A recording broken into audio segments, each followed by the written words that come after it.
Hey everybody, how's it going? Thanks for stopping by. This is our weekly Wednesday night live stream. Happy to see you all here. This is the final stream of 2020, and it's been a year of just absolute awfulness for so many. But one thing I can say as a positive on my end is that many of you have been with this channel for much of the year. Many of you have joined throughout the year to watch, and I cannot be more appreciative. You've taken what has been a very difficult year and made it slightly less awful for me, for Brianna, and we just can't thank you enough. Bri won't be joining us tonight. She's not feeling 100%.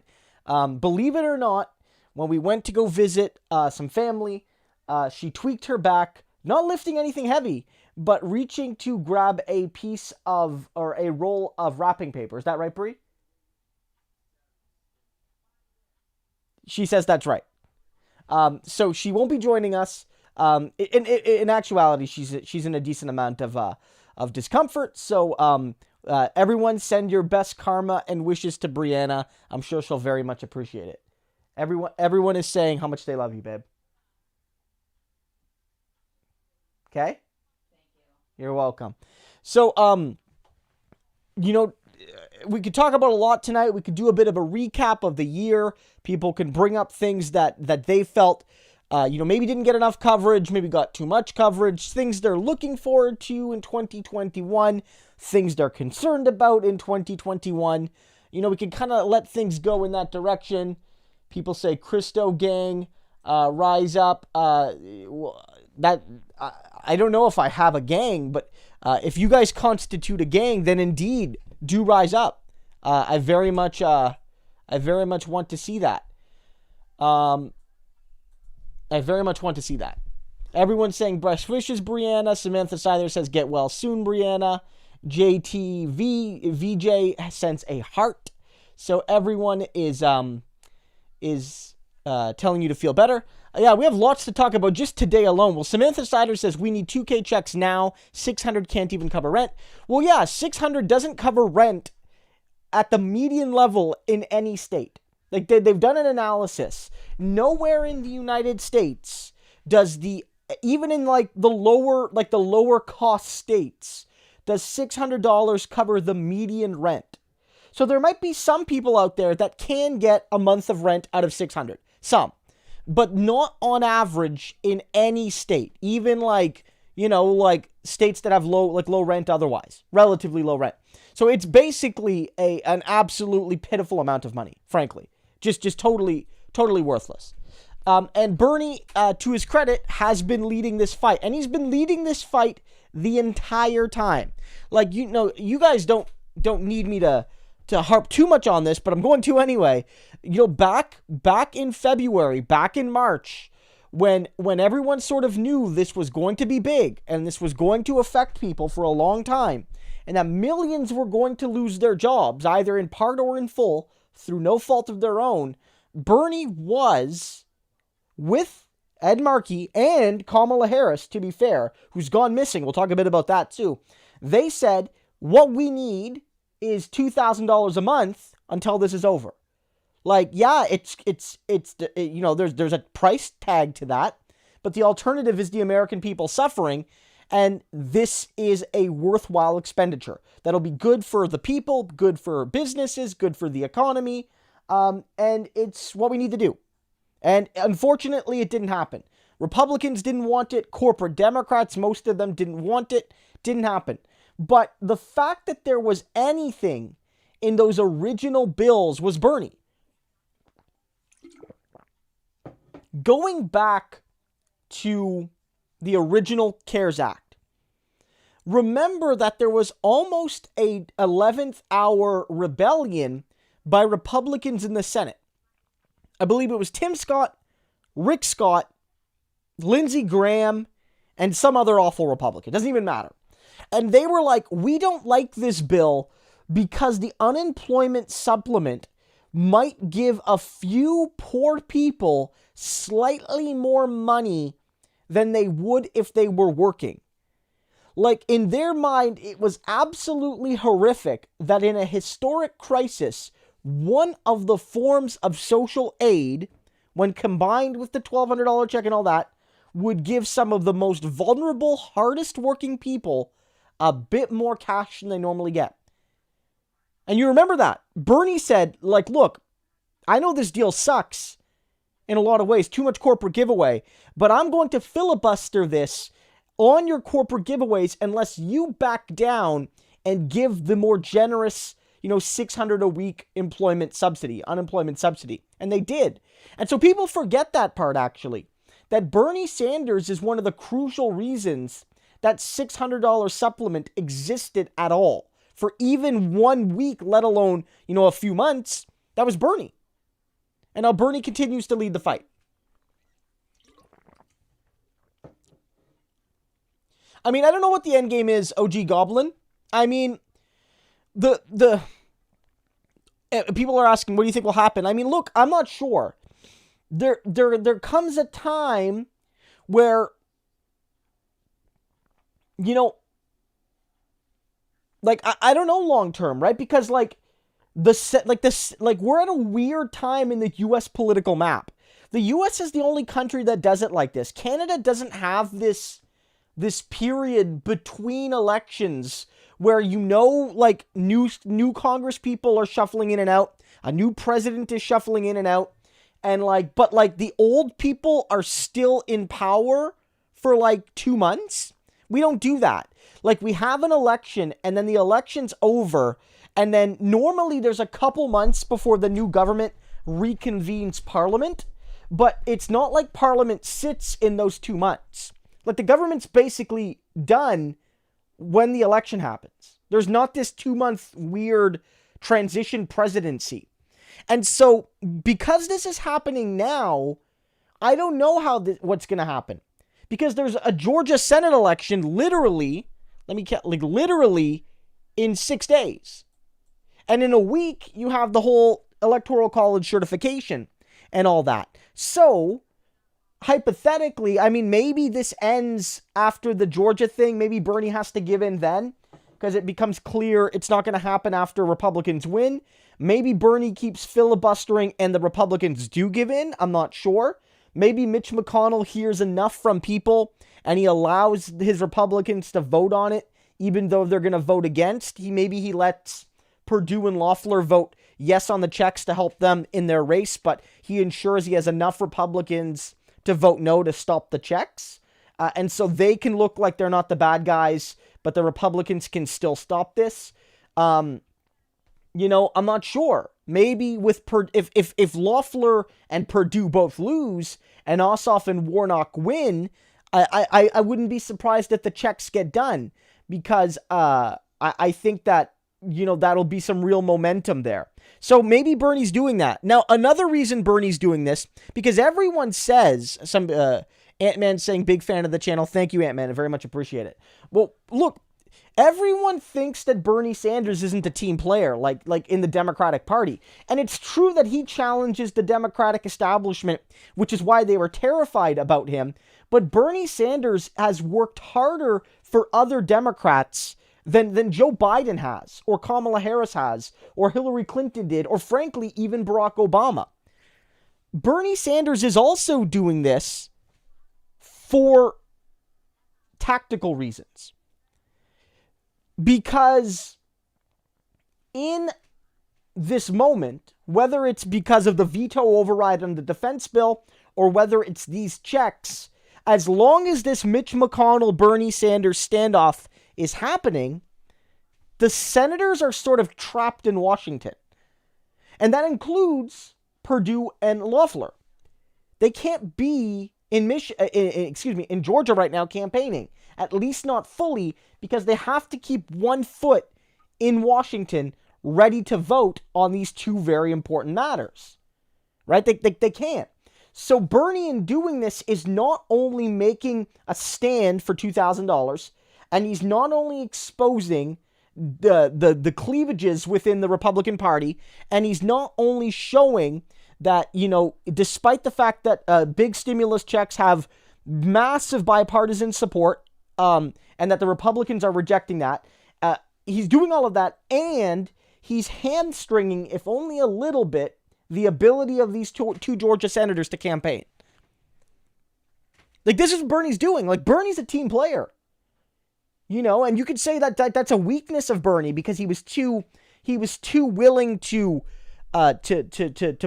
be a team player with people that would never be a team player for him. And that's a potentially fair criticism. But Bernie Sanders is working hard to defeat Republicans right now. Right? Like, you know, that's a thing, right? I don't know if people saying, didn't Mitch do that last time to Bernie and Warren? I don't know if Mitch did that in particular, but there was a debate about how the impeachment proceedings would affect the currently office-holding Democrats. So they did note that it might affect Sanders and Warren and Klobuchar because they were sitting senators and they needed to be there for those impeachment hearings. Because it's a big deal, and it is. It's not every day that a president gets impeached. And so there was a debate, but Mitch McConnell wasn't doing that on purpose. And I don't think that was particularly an attack on Bernie or Warren or Klobuchar. I don't think so. But, you know, it could have had unintended effects. Whereas here, I think Bernie is very specifically, for like he's doing it for a variety of reasons, is making that one of his reasons. But, like, people are noting, like, this is an example of why it should have been Bernie. This is an example. Bernie Sanders, like, who's fighting for working class people right now? Look, Bernie's not the only one, of course. Like, you have people in the House fighting for this. You do. Ed Markey, Chuck Schumer, and I think he's doing it mostly because he's afraid of an AOC primary challenge, but Chuck Schumer is there, you know, like, standing with Bernie on this. Like, he's not the only one, but he is the leader, and he's the one that's taking charge. And I think that it shows that in this moment, when all of the other people that ran for president against Trump, including the guy that beat Trump, are mostly silent, like Warren is talking about reforms to stock ownership for senators and congressmen.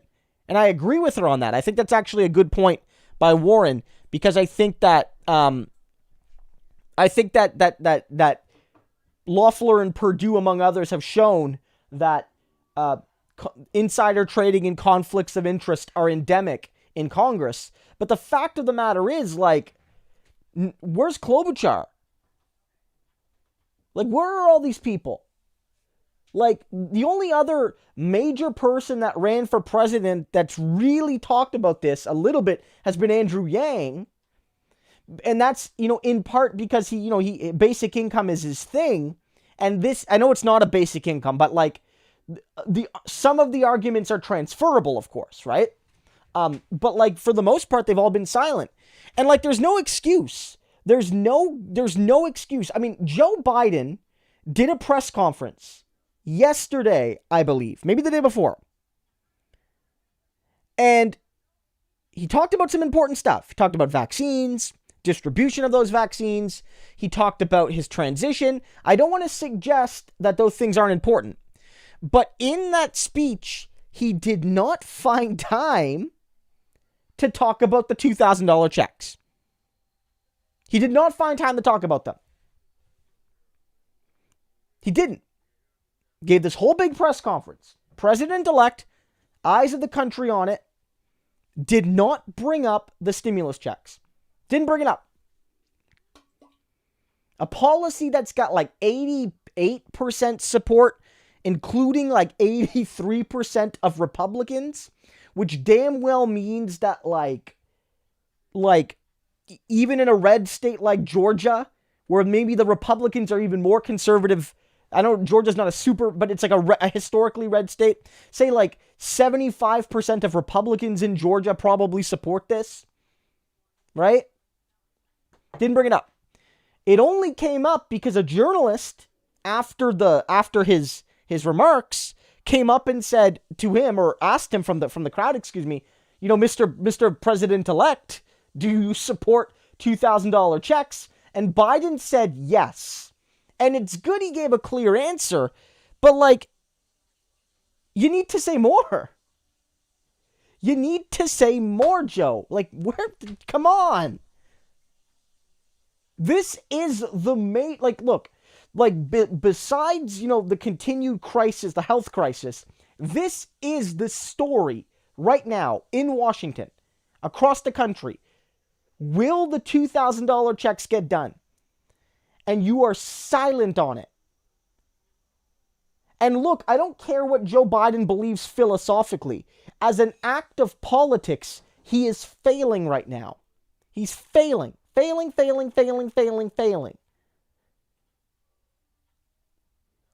Like, read the goddamn polls, Joe. Come on, Jack. Read the polls. Look, like, Warnock's actually pretty based. And every time they try to smear him, he just looks cooler. But, like, Jon Ossoff is pretty neoliberally. I mean, he doesn't support Medicare for all, doesn't even pretend to. But, like, Ossoff and Warnock get it. Like, from a political perspective, they get it. They're running right now basically saying, as long as Mitch McConnell is Senate Majority Leader, you're likely not getting your $2,000 checks. Do you want $2,000? Vote for me. Like, that's the winning message right now with like 6 days to go. And Joe Biden is president, and he won Georgia, the first Democrat since Clinton to win Georgia. And that was a weird election because there was like a three-way split in 92. I think the last Democrat to really win Georgia, like win it, was Jimmy Carter in the 70s. And he was from Georgia, right? Like, he obviously, he won the state. He's got to make a point there, right? Like, I don't know what to tell you guys. It's awful. Like me saying, like, look, I'm not, like, look, I think Warnock is actually probably pretty decent, honestly. I think if you send Warnock to the Senate, he might be, say, in the top 10 Democrats, maybe top 15. You said Ossoff, frankly, there's worse Democrats than him. There's people like Feinstein and Manchin. So I don't want to suggest that they're bad, but I don't want to suggest that they're going to be like Bernie or Markey, or frankly, even have the same kind of voting record that, say, Elizabeth Warren has. But, like, they're better than Perdue and Loeffler. And what I'm saying is that regardless of what you think of Warnock and Ossoff, they get it politically, and Biden doesn't. He doesn't get it. And, like, it doesn't even make sense because Biden's like, oh, I want to heal the country. I want to bring the country together. I'm like, first of all, Joe, the Republicans will absolutely dump your body in an alley if they had the choice. They would 100% do that. So Joe is either lying to the people or he's naive. I think it's actually a little bit of both. I think Joe actually believes the Republicans can act in good faith. I actually think he's not lying about that. It's sad, but I think he's actually being somewhat genuine in his foolishness. But like you want to talk about unity, Joe, this is your opportunity. You could say, look, Donald Trump and I have disagreed on so much. We disagree on almost everything. But right now, the president has made a good point. And he's fighting for $2,000 checks. And if we can't get them done now, then if you elect Ossoff and Warnock in Georgia, and when I'm president, I guarantee I will sign a bill for $2,000 as soon as it hits my desk. That's how you do it. Joe Biden, I bet you he's paying someone $300,000 a year and they can't even make that stuff up. I did it for free, Joe. Have it. That was free, Joe. Like, it's free. You don't have to pay me. I spent bandwidth to give you free intellectual labor. Right? Like, I don't know. And like, let's be clear here. We don't forget Kamala Harris. Oh, what are you okay, babe? Babe? Sorry, I just heard like a little bit of, I'll be right, one sec, guys.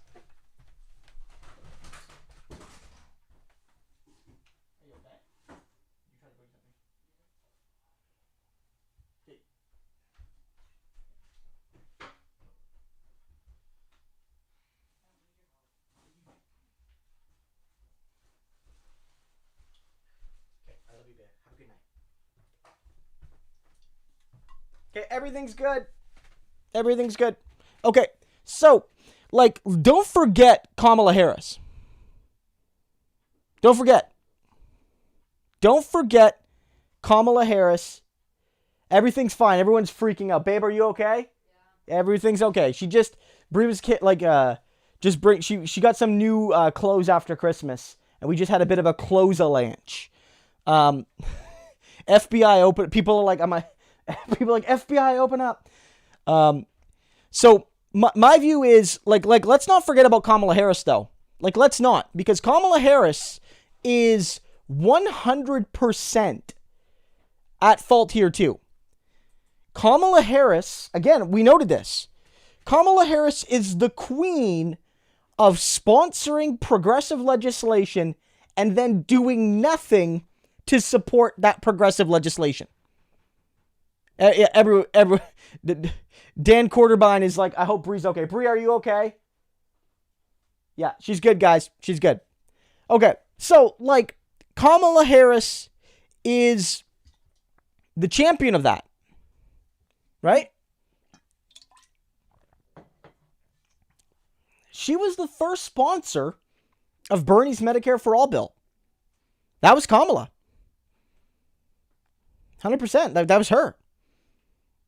Like, you could say it was genuine. You could say it wasn't. It probably wasn't. But she did it. And then she, throughout her primary, basically moved away from Medicare for All. And now basically says she doesn't support it, never really supported it. Now that she's Biden's VP. And again, as I noted, Kamala Harris with Bernie and I believe Ed Markey, I believe those were the three, were the ones that drafted the original $2,000 a month stimulus idea all the way back in the spring, like when this really kicked off. So, let's think about this. You have a deeply popular policy, even more popular than Medicare for All is, and unlike Medicare for All, it doesn't have a huge partisan divide. Like, we could talk about Medicare for All being needed, but implementing Medicare for All is going to be politically heated, because not everyone agrees. Getting Medicare for All done is going to be a fight. This is as slam dunk as a policy can get. You have a president that wants to find a way to unify people across bipartisan, partisan lines.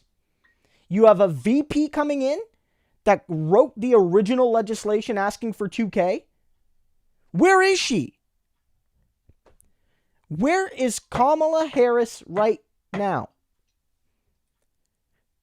She should be front and center on this. Now, look, I know that Biden and Harris are working on transition, the transition to the new administration. And I know that works, a lot of that's behind the scenes, and I know it's hard. And so I will give them the benefit of the doubt to a degree, saying that behind the scenes, they are probably putting in long days right now. And they don't get a lot of media coverage for that nitty-gritty work, but it's getting done. I get that. I'm sympathetic to that. And I'm also sympathetic to the fact that Donald Trump, more than any other president in the history of the United States probably, is obstructing his successor. I can admit that Biden is having one of the most challenging starts to a presidency probably since FDR became president in 1932. I really believe that. But there's no excuse for not making the $2,000 checks a crucial part of your political message.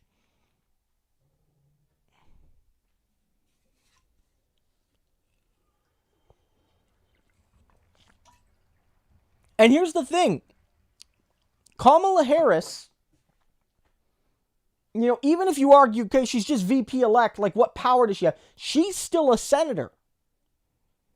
Right now, Kamala Harris is still a senator. Like, I know she won't be in a few weeks, and I know Gavin Newsom has already picked her replacement, and of course he didn't pick good choices like Canna or Bass or Barbara Lee, but she's still a senator for like another week. And this bill is in the Senate.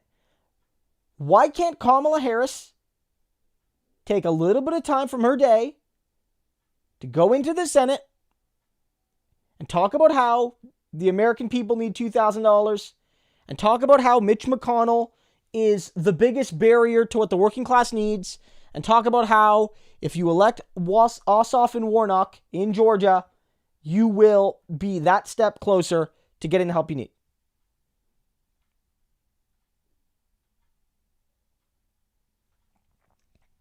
Like,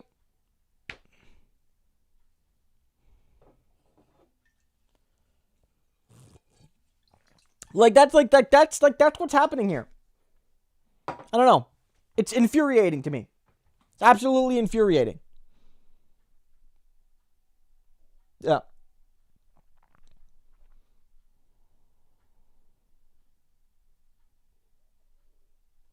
Doug saying consistently correctly pronouncing Kamala. Yeah, that was a thing before. I used to say wait, how did I used to say it? It's I remember it now because of the word comma, like the punctuation. It's Kamala. I used to say Kamala or Kamala Harris, just out of ignorance, really. But I think it's important to pronounce people's names right. I think Harris is sort of a ghoul in a lot of ways, but I'm not going to mock her name. I'm not going to be like David Perdue mocking her name. That's another thing. David Perdue mocked Kamala Harris's name at a rally just before the federal election. Another reason to turf him.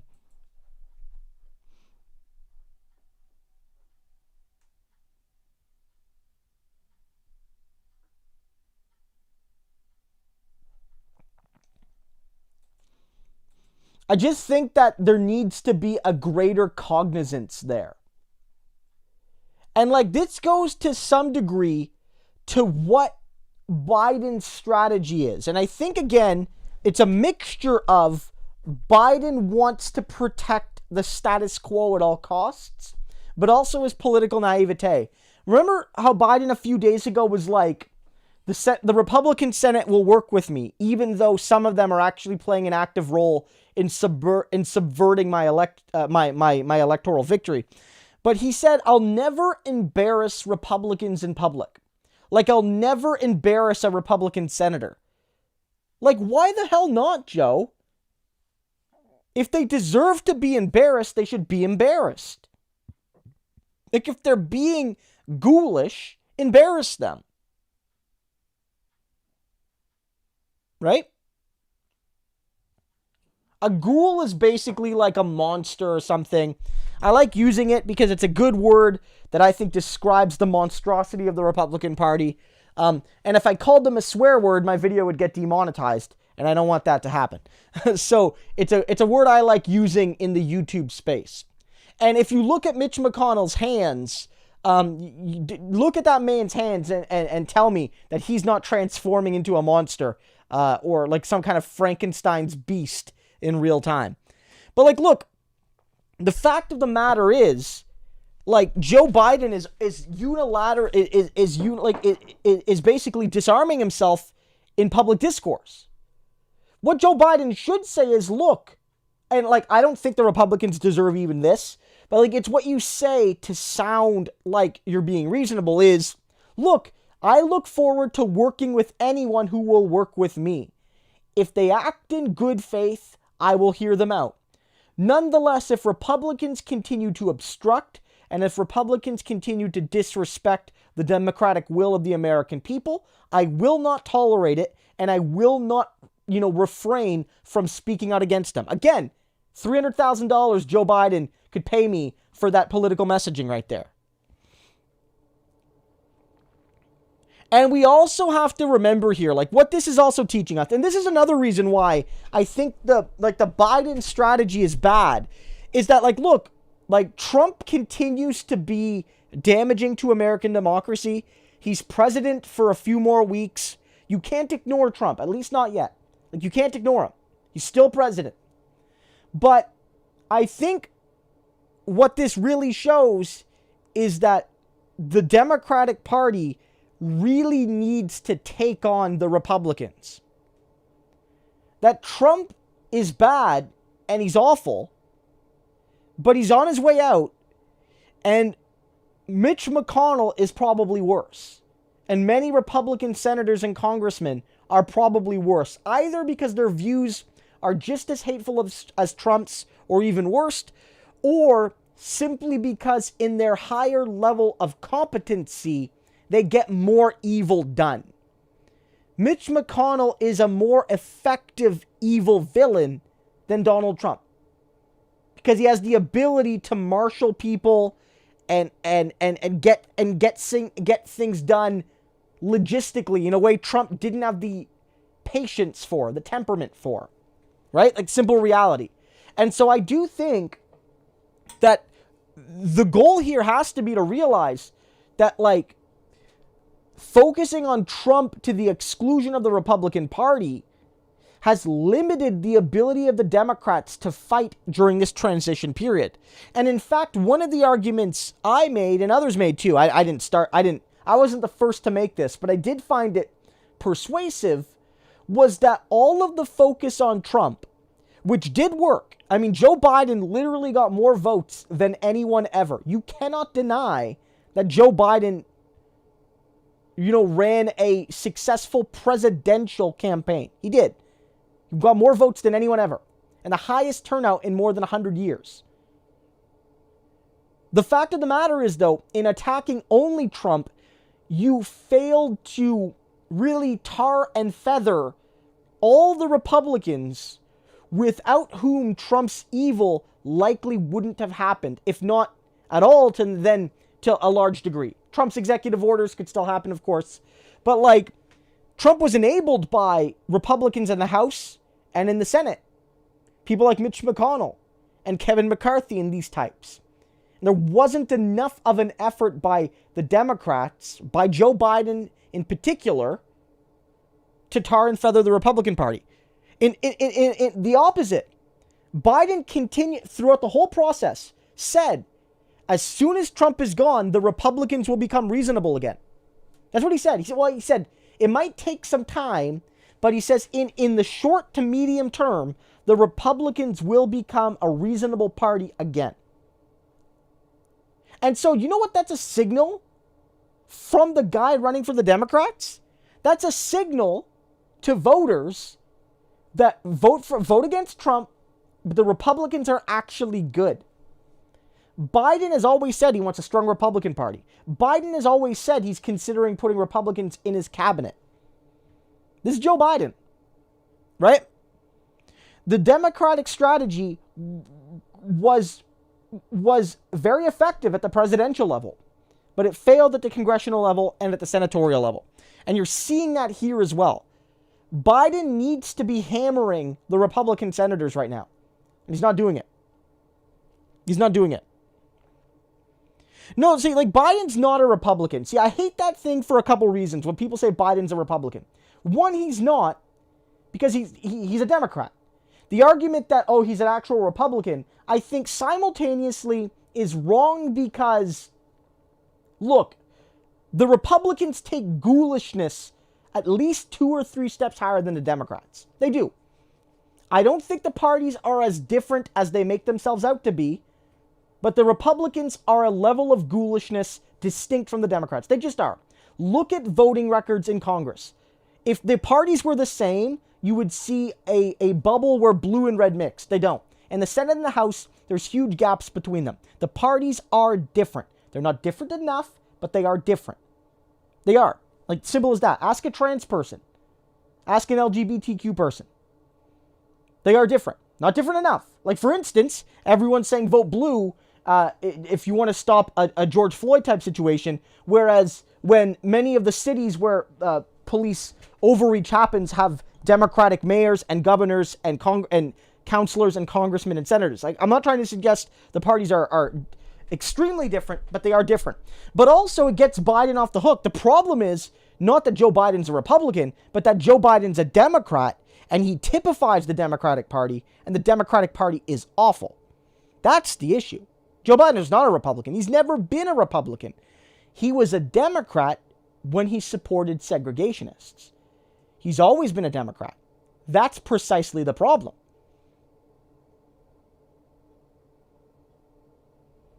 So,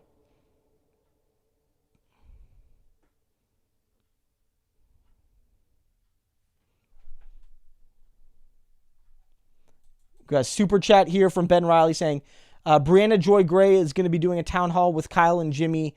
Just FYI, P.S. I still hate my father, but I hate Mitch too.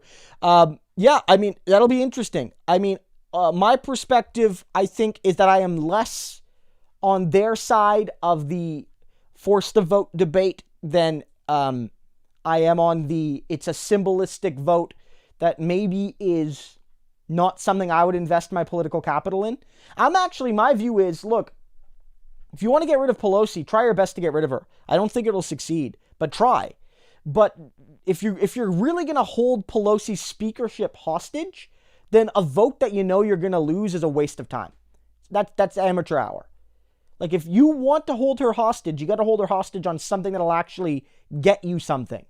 And a loss on Medicare for all, it's not worth it. It's not worth it. And let's just say 2 of those 3 people I have great respect for and are approaching this in good faith. And the other one, I will maybe decline to say much more.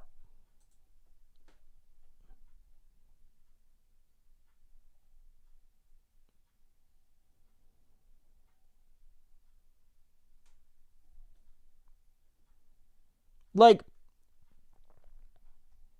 the simple idea. What are people saying? Are people trying to make this look at the socialist Democrat government in the world?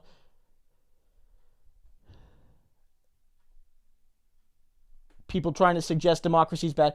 Like this discourse between democracy and a republic, it's such a weird distinction. Like, there's no difference between a democracy and a republic. Like, it's not like a republic is necessarily different. Like, what defines a democracy is the people having votes and the people being able to elect their leadership. Now, you could argue that some societies are more democratic than others. For instance, what level of democracy? Does democracy extend to the workplace?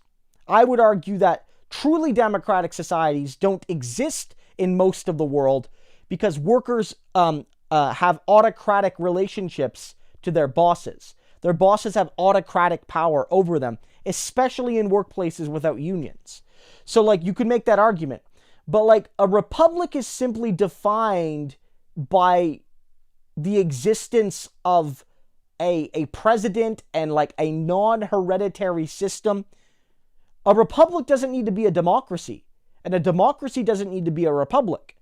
There are constitutional monarchies that are democracies, and there are republics that are dictatorships. The argument is that, because it's a republic, it means that it's not purely democratic. And I get that impulse. No society is. Really, no society is purely democratic. But the argument that it somehow justifies the anti-democratic tendencies of the United States is BS. Like, it's an argument used by people to justify the fact that a South Dakotan rural white person gets like 50 times the voting power that an Asian person in California gets. And, like, you could say, it's a republic, but it's not really. It's not really. It's just a really, really flawed democracy. Like, the United States is a flawed democracy, and it might be the most flawed democracy in the developed world. Like, it might be the worst democracy in the developed world in terms of voter suppression and how poorly the will of the people is actually represented in government. Like, here in Canada, we have a first past the post system, right? Where the distortions are real. Like, for instance, in Canada, one party can get, say, 40% of the vote or 35% of the vote and win over half the seats and therefore be the governing party on its own, even though only about a third to, say, 40% of people supported them. So, like, you can have a situation where a party that most people don't like gets absolute power for 4 or 5 years. We have that thing here too. But in Canada, it's relatively rare for the sorts of discrepancies that exist in the US to exist. Because, for instance, we don't have a senatorial situation where California gets 2 senators for 35 million people, and, Wyoming gets 2 senators for like 600,000 or 500,000 or 700, whatever it is, less than 1 million people. Like, we don't have that situation here, right? So, the U.S. system is incredibly busted. It's very busted.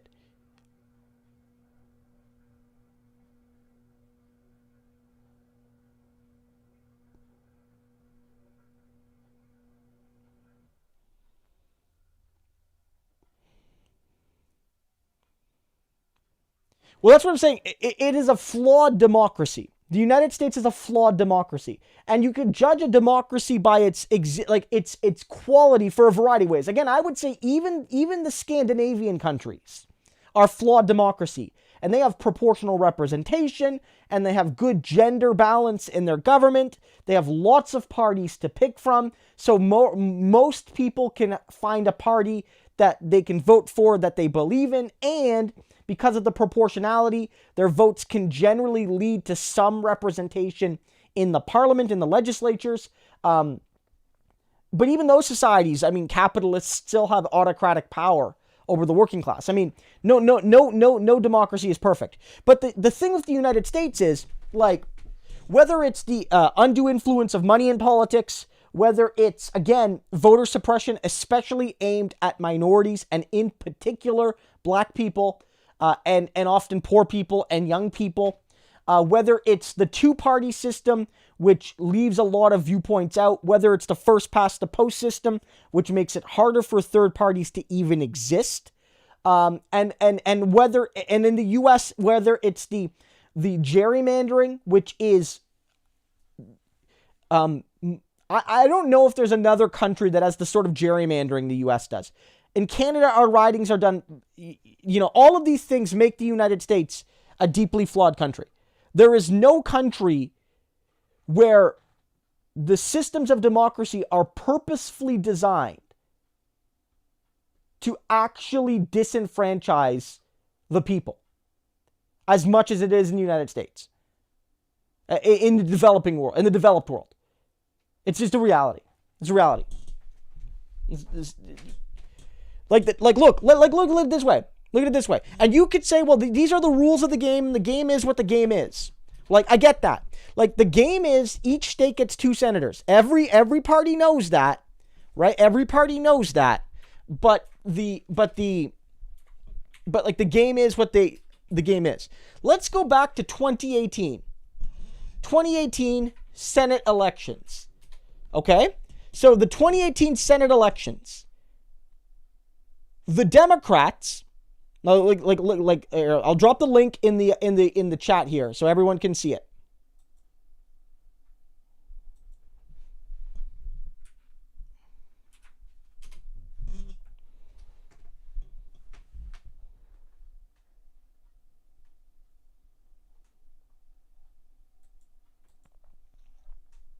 So let's see right here.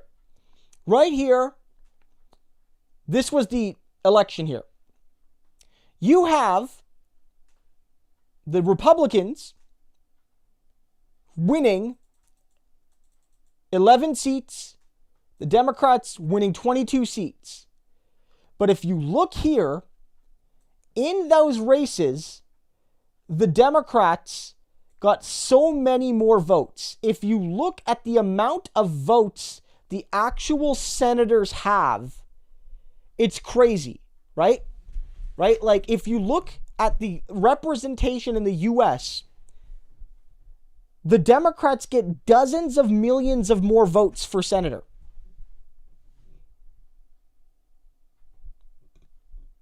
Right? Like, the U.S. is a flawed democracy. Katie, Bren Riley says Katie Porter for speaker. Jimmy Dore's angry because he almost died and went to bankrupt, so he takes it personally.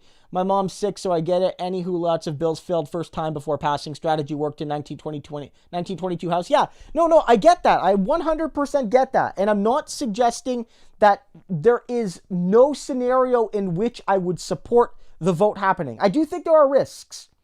I think that potentially it could give false positives about who supports Medicare for all and who doesn't, which could protect some disingenuous Democrats in safe blue districts. There are risks, but I don't oppose a vote on Medicare for all. I just don't know if the demand should be on Pelosi. The one thing you demand to save her job should be a vote that does nothing. That's my view. You should demand something that Pelosi can deliver that you can benefit from and the people you represent can benefit from. I don't know what that is. I'm not sure, but it's not Medicare for all. Pelosi cannot deliver a House majority on Medicare for all. She cannot guarantee that. And so it does not make sense to demand that from her. If you want Pelosi gone, cut the hashtag force the vote and go lean into the not Pelosi for speaker. That's a different conversation. Pelosi cannot deliver you Medicare for all passing the House. She can't do it.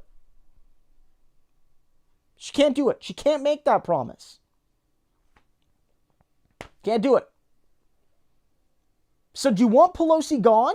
Make her gone. Make that your mission. But like that's distinct. It's distinct. Because again, if you think, and because these are most of these people, and again, 2 of the 3 that have been referenced, I have great respect for. The other, I will not make comments because I don't want to make it about that person.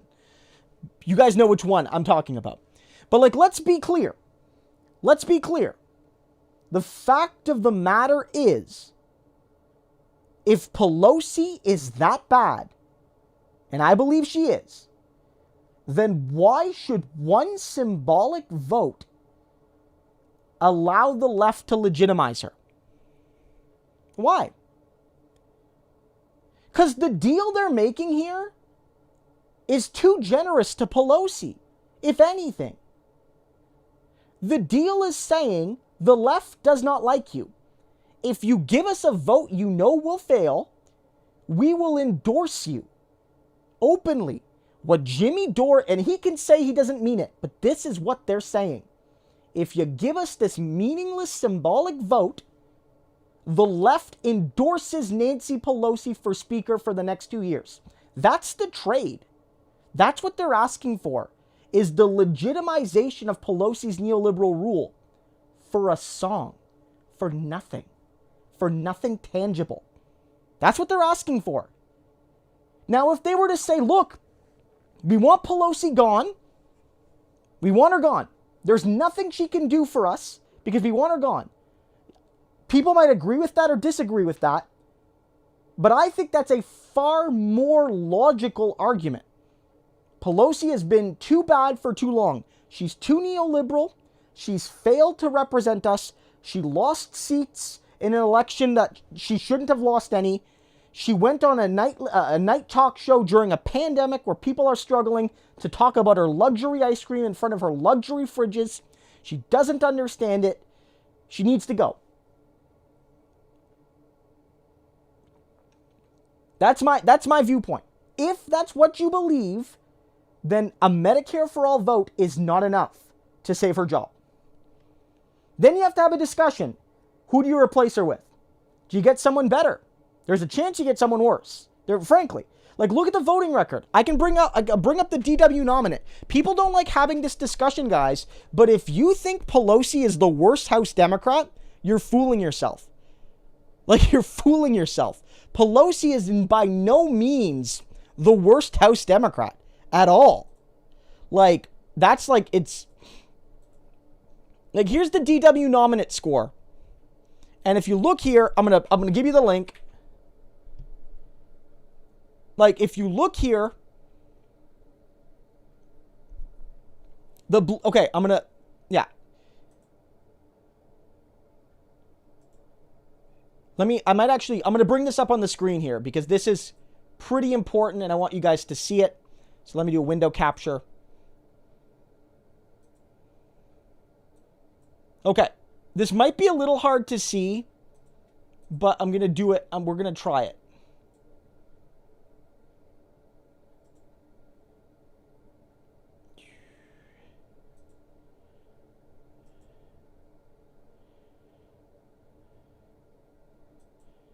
Okay, let me see.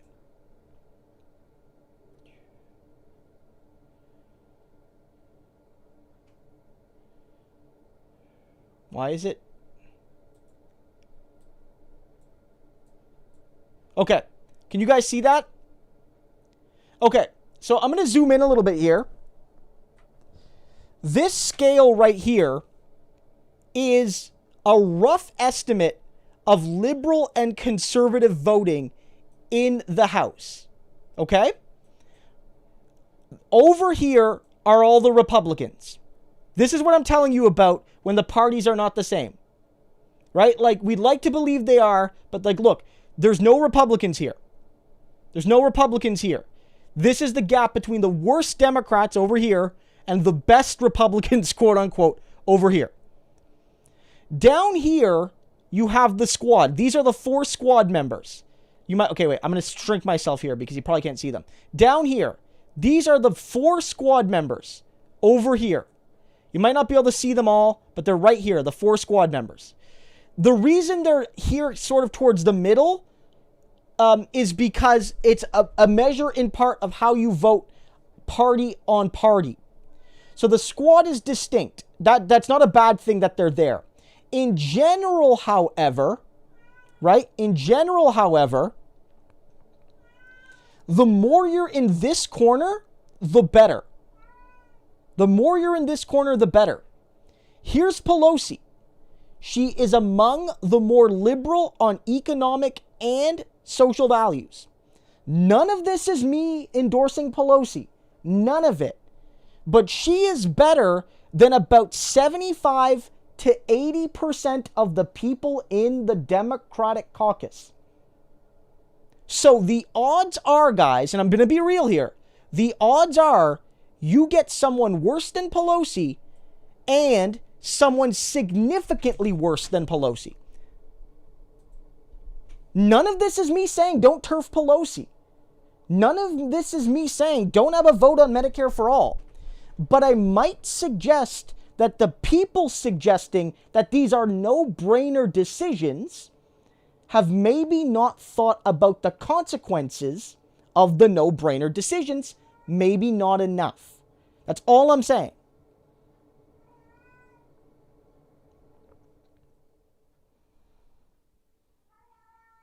Yeah, Karen Cita says, Smokey, give her food. Ben Riley follows up, says, no, I hear you. I'm just saying civil rights, women's rights, labor movement, LGBT, they failed first given the pandemic. I think it puts pressure on those Dems to vote for it.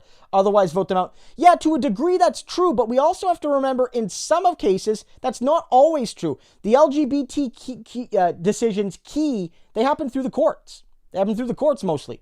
Labor movement decisions, they happened, yeah, to a degree, largely in a flurry after the Depression, and then most of it was undone by Congress. Women's rights, yes, there were failed votes in the House before there was a successful constitutional amendment, but you'll remember that it happened at the state level first. And so the argument, I would say, using women's rights is perhaps not as ideal because women's rights infers that the path is 1 or 2 states becoming Medicare for all and then making it go national. Because remember, the first woman in Congress was there before the right to vote for women was nationwide. Right? If you look, I'm going to look her up. First women in Congress.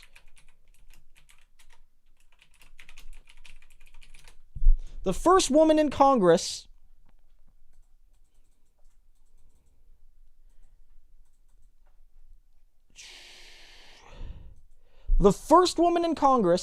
was Jeannette Rankin, who became a congresswoman in 1917.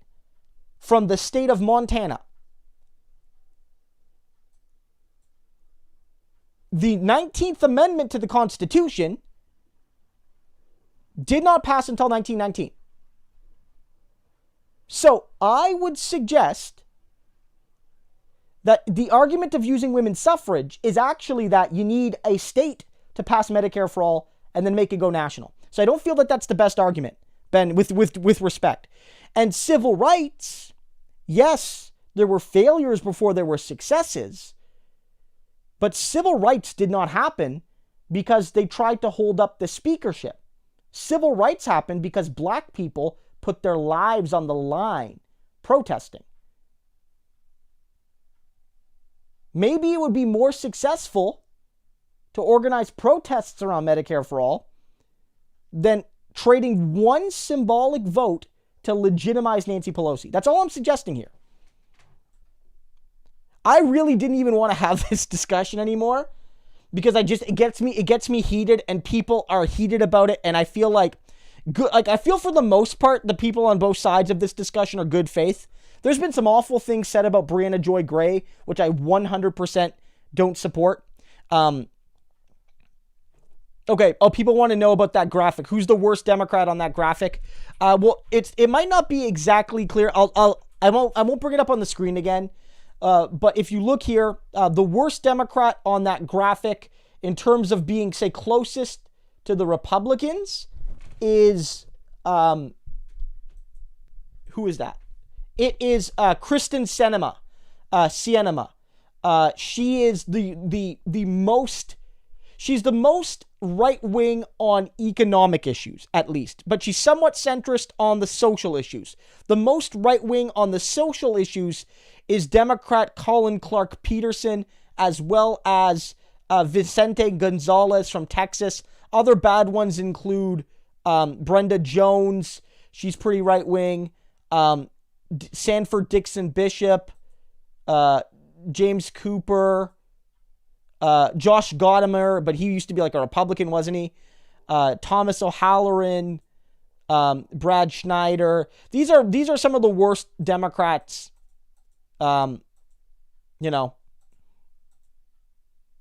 Makes sense,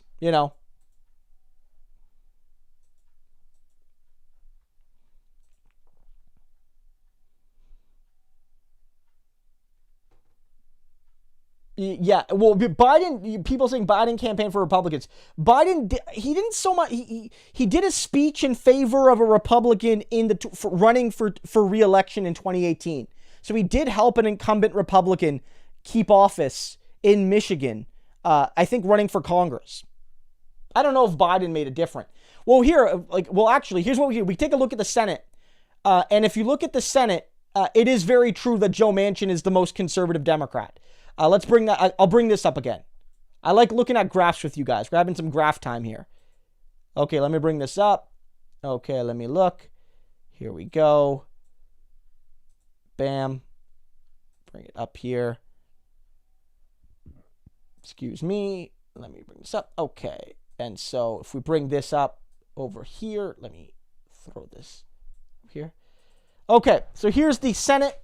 As you can see again, if you look here at the Senate, there's no, even Joe Manchin is like, there's a real gap between Manchin and the Republicans if you look at this. So if you look here, Susan Collins, this is Susan Collins. She's sort of kind of much more moderate than most Republicans. This is probably one of the reasons she continues to survive in relatively blue Maine. Look, you can say what you want about her, but there's a significant gap on economic issues. Like, she's not even that close to the next most moderate, which is Lisa Murkowski on economic issues. So you can see here. And then, so here you have Joe Manchin. Joe Manchin is right here. He is the most conservative on economics and pretty much the most conservative on social. You also have Joe Donnelly and Heidi Heitkamp up here. Then you have Cortez Mastro from Nevada. She's pretty conservative socially, but not that. She's sort of moderate economically. There's Bill Nelson. The most liberal, the most left-wing are actually, Bernie Sanders does not quite fit there.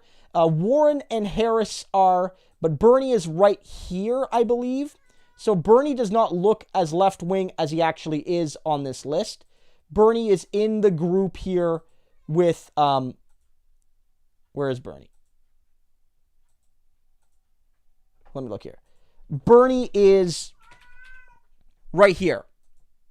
There's Bernie Sanders. So he's among the most liberal. But I want to stress this. The system has limitations here. Okay, yeah, I'll bring the site here. I'll drop the link to the site. Sorry, guys. I normally mean to do that. But basically, the issue with this site, yeah, these are votes from the last couple years. These are votes from the last couple years, from the most recent Congress. These Congresses are a bit different, but it gives you a good historical basis, right? Like, I don't want to do a Congress that isn't completed yet. And so my viewpoint is, for instance, that this is not a perfect measure because Bernie is clearly more left-wing than Warren and Harris. To some degree, it measures your adherence to your party's line. But my point is to say that you cannot simply guarantee that if you get rid of Schumer and you get rid of Pelosi, that you're just going to solve it all. Like, for instance, let me look at this here. Look here. Here's Chuck Schumer. Here's Chuck Schumer. Schumer is right here. Schumer is pretty much one of the more liberal social Democrats, and he's pretty much in the middle of the party economically. So if you get rid of Schumer, there's a decent chance you'll get someone worse than him. And again, this isn't me saying don't do it, but it's me saying that there are risks to some of these things.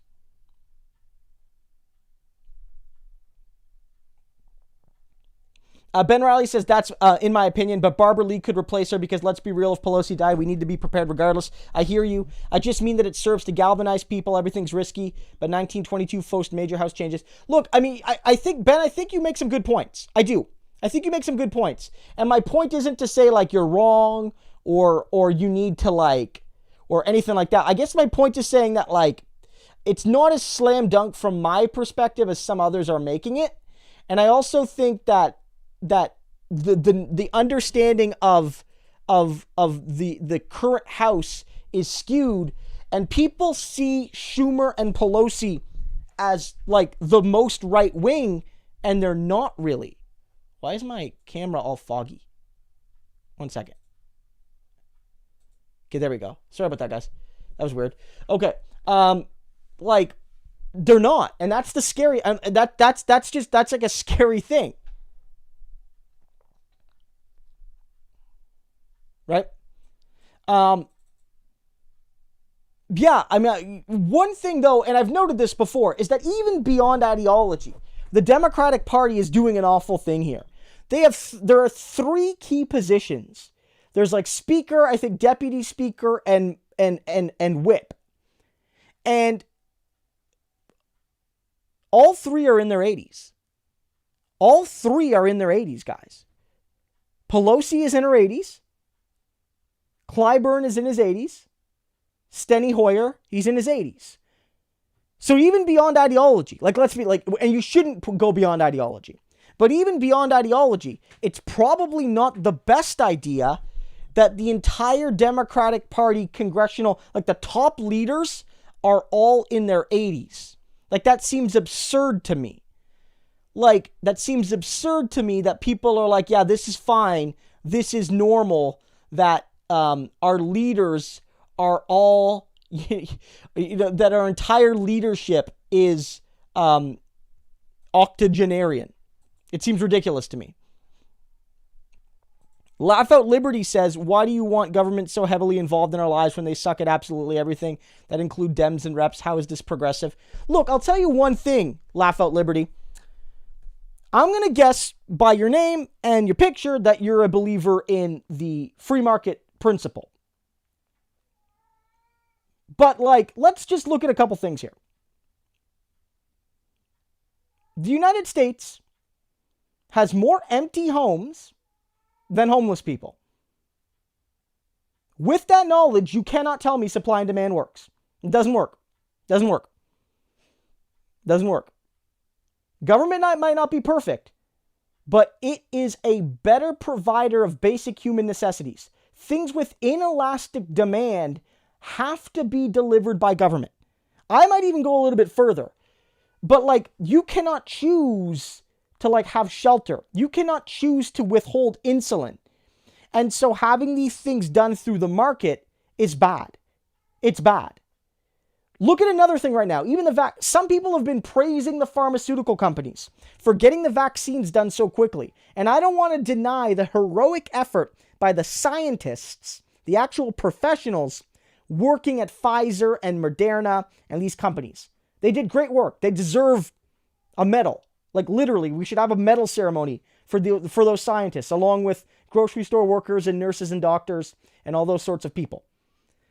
But now, the capitalist elite nations, to help defend these companies, are preventing developing nations from developing generic versions of those vaccines, because by doing so, they're cutting the profit margins of these companies. Right? The market, the capitalist system, is withholding basic life-saving necessities from people in the pursuit of the privatization of what has been a collective human development.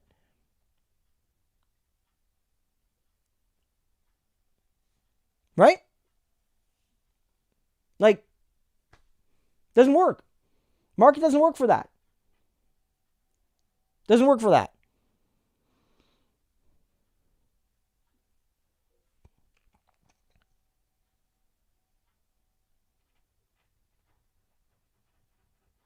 Right? Like, doesn't work for that. And not all of this has to necessarily be done by government, of course. Cooperatives can exist. Worker-owned industries can exist. Stronger unions can exist, which don't always necessitate direct government involvement. Stronger collective bargaining rights could mean that the government doesn't have to be as involved, but it allows workers to govern more fairly with their employers without the government really being there. Not all of it is government is my solution. In fact, I would say in some places, maybe we need a little less government, specifically with policing. Right? Maybe there we need less police, less military. You know? But more healthcare, yeah. More healthcare workers, yeah, 100%. Like, let's be clear here. Like, the United States has tried, they've tried to make the argument that this lack of government would increase opportunity and freedom, and it hasn't. It hasn't. The American working class has less opportunity than the working classes of other developed countries. Countries which in many cases have higher minimum wages, which are supposedly bad. They have better rent controls. They have more free access to education. Like, it's the simple truth. It's the simple truth. And look, even red state places, they're getting it. They don't always call it socialism, but they're getting it. There's communities all over the United States and in many red states, otherwise conservative Republican voters are trying to do things like create municipal broadband. Because they understand that private monopoly and oligopoly doesn't serve them. And if the market doesn't have reason to profit, it will not provide necessity. Right? There are times where people need something, but if it's not profitable to provide, the market won't provide it. So people suffer. In that scenario, the public should provide it. And so in some communities, they're either not getting broadband, because companies don't want to do it, or they're providing inferior broadband at exorbitant prices. And so places are setting up municipal broadband owned by the people of those municipalities. Now, in that particular case, it's a hybrid system. Because I'll be clear, it's not always the case that government ownership need to be mutually exclusive against private ownership. In some cases, public ownership, government intervention can be good for private markets for consumers. Because even in those cases, let's say Comcast and Verizon are available, or only Comcast is. Comcast screws the hell of all the people in that mid-sized city because they have no other choice. But then the people of that town create a municipal broadband service. They don't even necessarily have to ban Comcast. They don't have to say everyone must use the public internet. They don't have to say that. But the potential outcome, potentially, is that through offering that service, you actually force Comcast to do better. I'm not generally a believer in market systems. Like, my view is most of what we produce should not run through market systems. Like, I am a democratic socialist, and I believe that the vast majority of the economy should be publicly controlled. Like, I'm a little bit more radical than even, say, Bernie Sanders probably is, right? But I can understand that even within a capitalist system, government industries can be a check on corporate oligopoly and monopoly.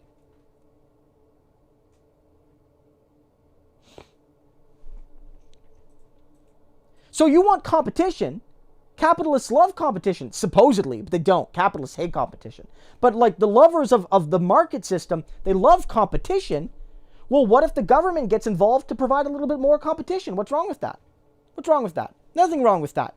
Unless you're not really a believer in markets, but you're just a believer in capitalist dominance. Capitalism and markets are not mutually exclusive. That's another thing people forget. Capitalism has nothing to do with freedom or free trade or supply and demand. Capitalism is about one thing: the extraction of surplus value and the private ownership of the means of production, and an economic and social and political system that benefits the capitalist class.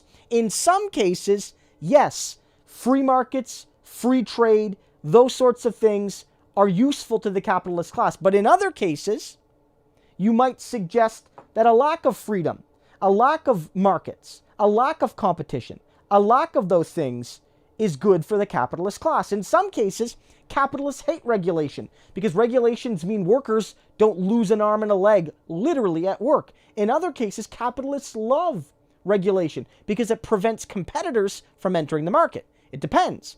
Capitalism is not about freedom or lack thereof in markets. It is about private ownership.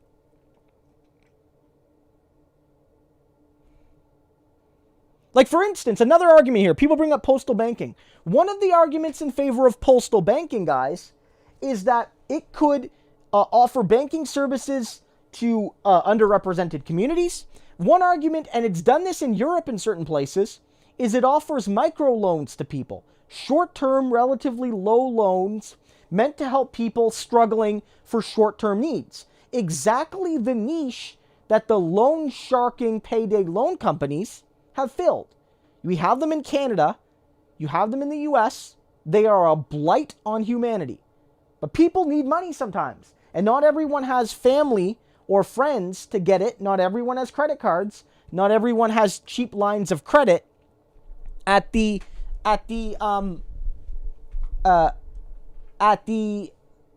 bank. Like, not everyone has a line of credit, we know, with like a 5% interest rate. And so a lot of poor and desperate people have to go to these payday loan companies. But what if postal banking existed and offered short-term loans at significantly lower rates? What if? Right? That's adding competition to the market. It's what capitalists supposedly love, but they would do everything in their power to block it. Guarantee you. I guarantee you.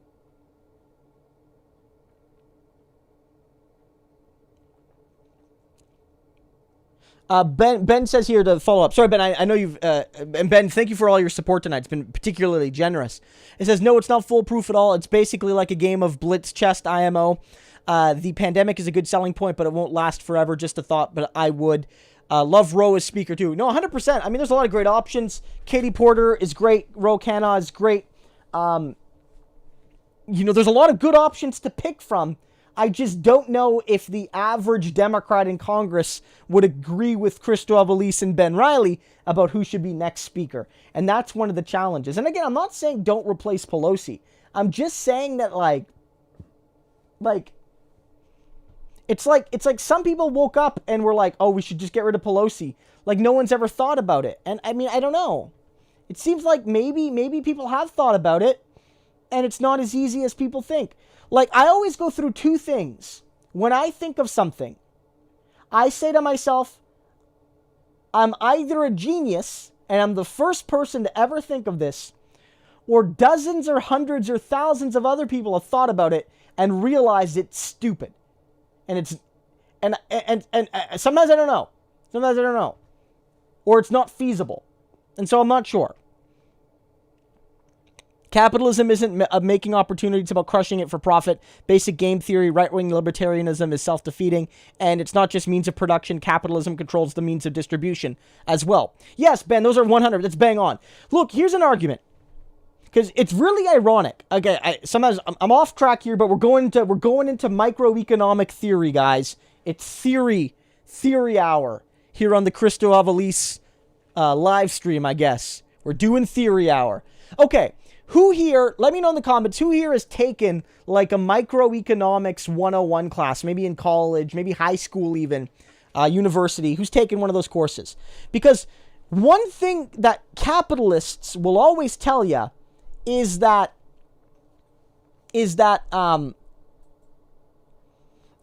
socialism, maybe it works in theory, but it doesn't work on paper.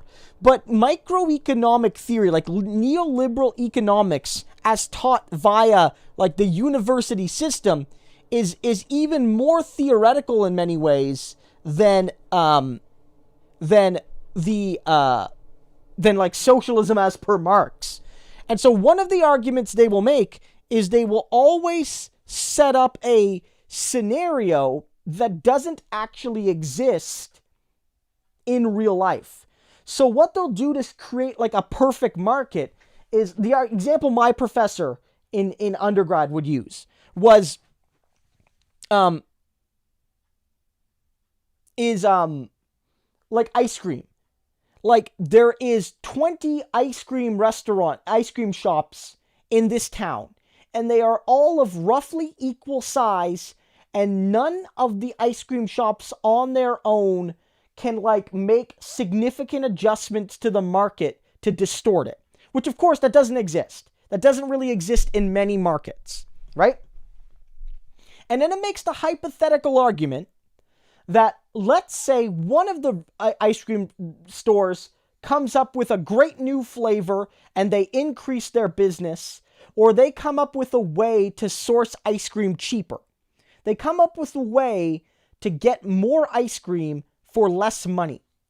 And that means they can make more money or lower their prices and make the same amount of money, which will drive the cost of ice cream down because other stores will be forced to lower their prices as well, right? Like that's the argument. Or if demand rises, stores will benefit, but those stores will get too busy and it'll drive overflow business to other stores. But what it fails to recognize is that businesses will channel their advantages into more advantages. So one of the businesses that necessarily benefits earlier won't just necessarily see a temporary benefit, but a spiraling benefit. And they may use that not just to lower costs or increase profits, but to reduce competition. And that is not really taught in base level economics, right? Because the goal is to show the market as the natural state of affairs when that's not really the case. Yeah, there's always pizza. Pizza's another one too. Right? Pizza's another one too. I'm going to get some water. I'll just be right back, guys.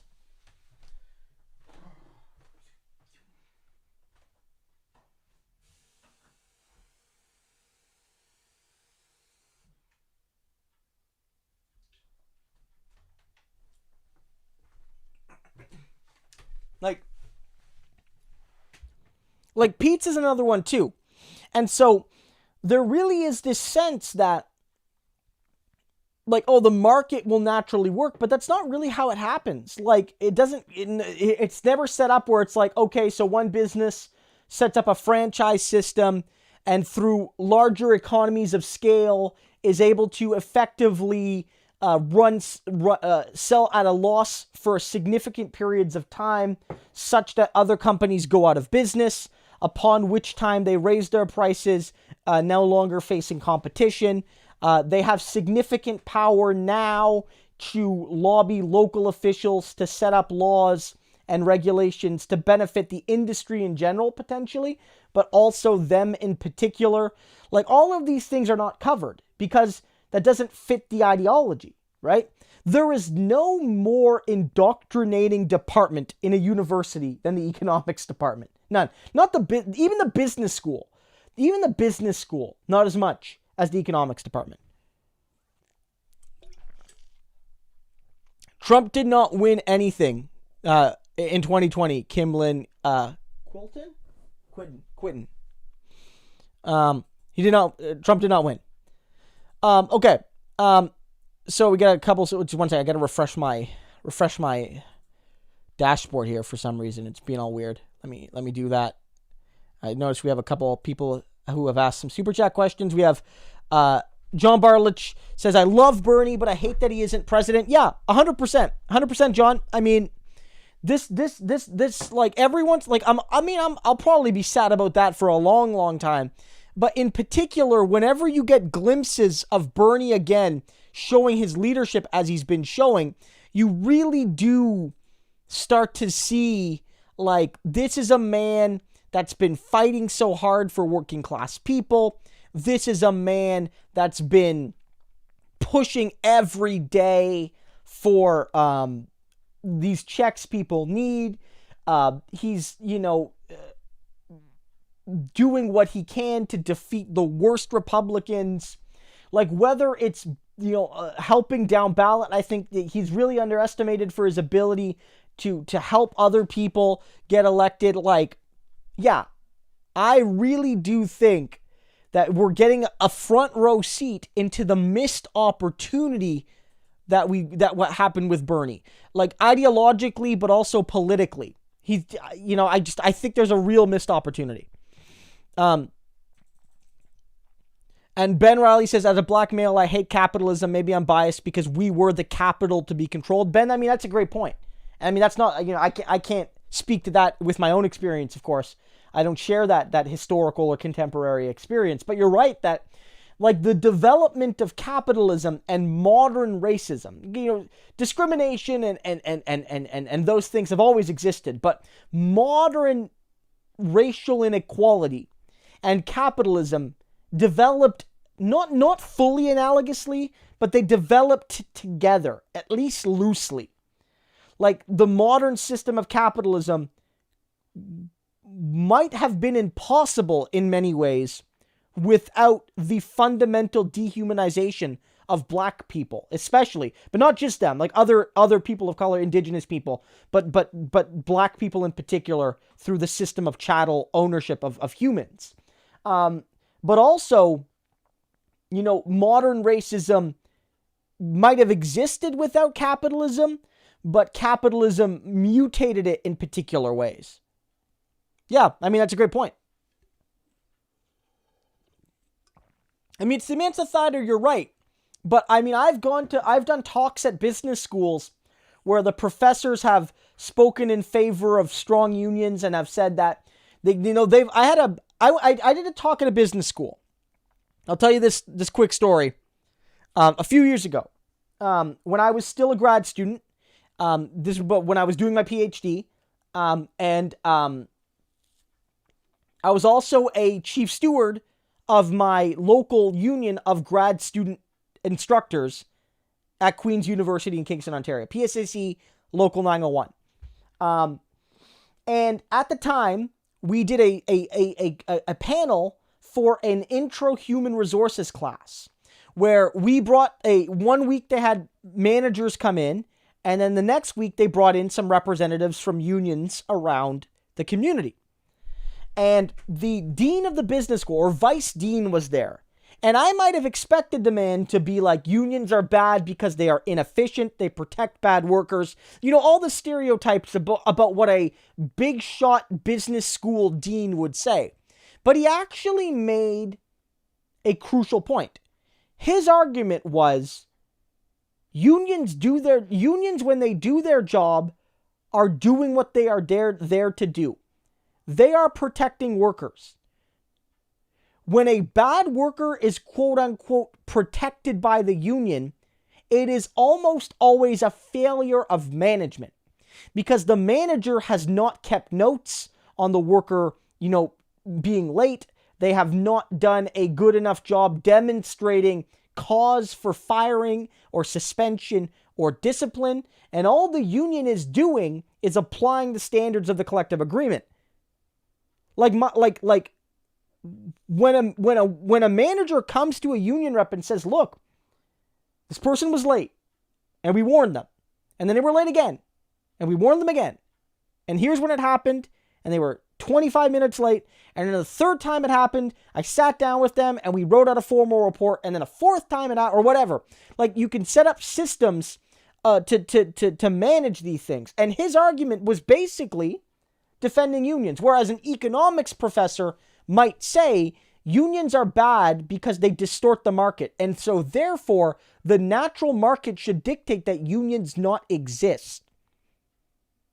They might say that. It's more ideological than the business school, and at least in my experience. People are asking if Bernie's socialist. There's actually a debate about Bernie's socialism. Stephen Colbert cheese. Some people suggest that Bernie is pure socialdem. I don't even like drawing pure distinctions between social democracy and democratic socialism. In my research, the people use the terms interchangeably. But the argument is Bernie mostly talks about minimum wage increases, social programs, taxes, and that makes him a social democrat because he wants to build a more humane capitalism. And that's not wrong. But Bernie has also within his program, and he didn't hide this, but Bernie within his program wanted to mandate worker positions on boards. He wanted to explore stock sharing programs between workers and corporations. And so Bernie's program was mostly focused, at least on the first stage, of regulating and humanizing American capitalism. There were glimpses of Bernie's plan which were more purely democratic socialist in nature. That's my understanding of it. Stephen Etienne asks, will Bernie filibuster? Well, he's kind of doing that right now, Stephen. Like, right now, what's happening basically is that Bernie and Ed Markey and some others, I think Chuck Schumer is doing this a little bit too, are not letting a vote come to the floor. Right now, the Senate wants to override Trump's veto on the defense spending bill. So just before Christmas, the House and the Senate passed a defense spending bill for like $750 billion. Way too much money. Way too much money for the military, I think. But it passed with heavy majorities in both houses.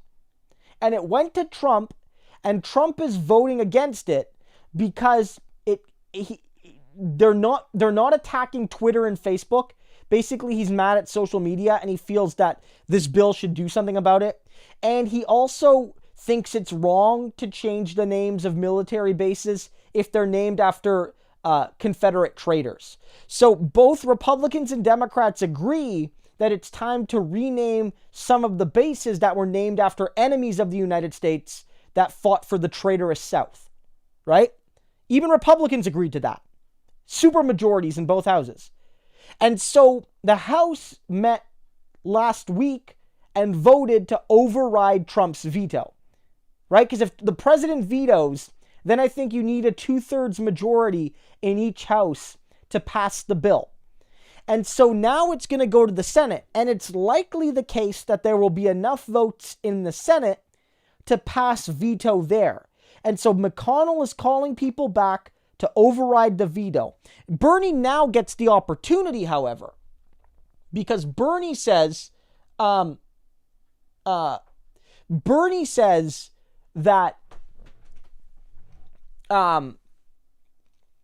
Bernie says in particular, you can't have that vote if you won't also hold a vote on the $2,000 checks. Mitch McConnell doesn't want to have that vote because he doesn't support it, but he knows that Trump does, that 44 House Republicans, which is a lot. Most Republicans in the House still voted against it, but 44 Republicans voting with the Democrats is a lot. And it's got such broad public support. They don't want to look like they're going against Trump and the Republican base. So they'd rather just not vote. But Bernie is trying to force the issue. And so what Bernie and others have said is, we're not going to let this vote on the override happen until the $2,000 check vote also happens. And so they're at a standoff right now. And what Bernie has said, and who knows what's ultimately going to happen, is that he's gonna keep Congress there until after New Year's if they don't have this vote. Now, I don't know how long this can keep going. I don't know if this can keep going after the Senate changes over, because again, on January 6th, I believe, the new Congress gets sworn in. So new senators come in and go out. New Congress people come in and go out. I don't know how long this is going to happen. Right? So, I don't know. And like Garrison and others have been noting, there are some Democrats saying they don't support this. Either maybe they don't support the 2,000, or they think that it makes it look like they're keeping the pay increases of soldiers ransom, which is so BS to me. That's a BS argument, because one, like, they're going to get their raises anyway. That defense bill will pass eventually. It's literally going to be a few days difference. Right? Literally going to be a few days difference. Literally. And so, like, I don't buy that. And also, most members of the military do not make a ton of money. There's not a whole lot of people in the military that make so much money that they're not going to benefit from the 2K checks. So what Bernie is actually doing is he's only slightly delaying the raises for veterans, or for servicemen, but he could get them a one-time $2,000 check, which will be a significant bonus for them. So you're starting to see that. I expect that Bernie will push this as long as he can, and I don't see him stopping. Bernie is like, I have seen very few people actually criticize him on this. So I think Bernie's doing the right thing. I think most people think Bernie is doing the right thing. And so I don't expect him to stop. You know?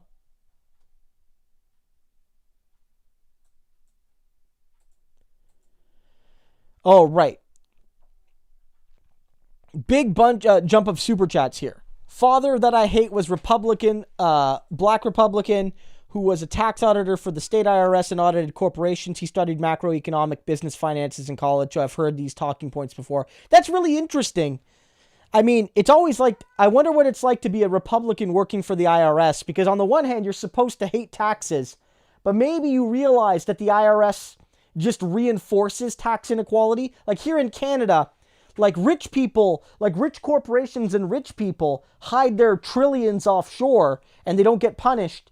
But working class people that will get hounded by the CRA till the cows come home. And so maybe that's how you can justify it if you're a conservative. And Ben follows up by saying, ironically, a friend of his office was a leftist, but worked with income tax, not corporations. Maybe that should tell us something. LOL. Anyway, good night. Ben, thanks so much for the support. Yeah, I mean, that's interesting. I mean, I could see different ideological motivations.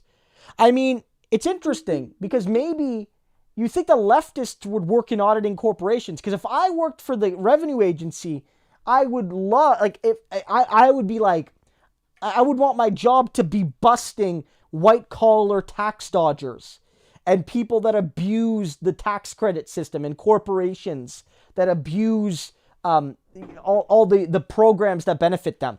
That, like, you know, they get a tax benefit for hiring workers, but then they didn't hire any, and you bust them for that, right? Like, that's where I would want to be. It's like, if I was ever gonna be a cop, I would want to be like a cop that busts white collar crime.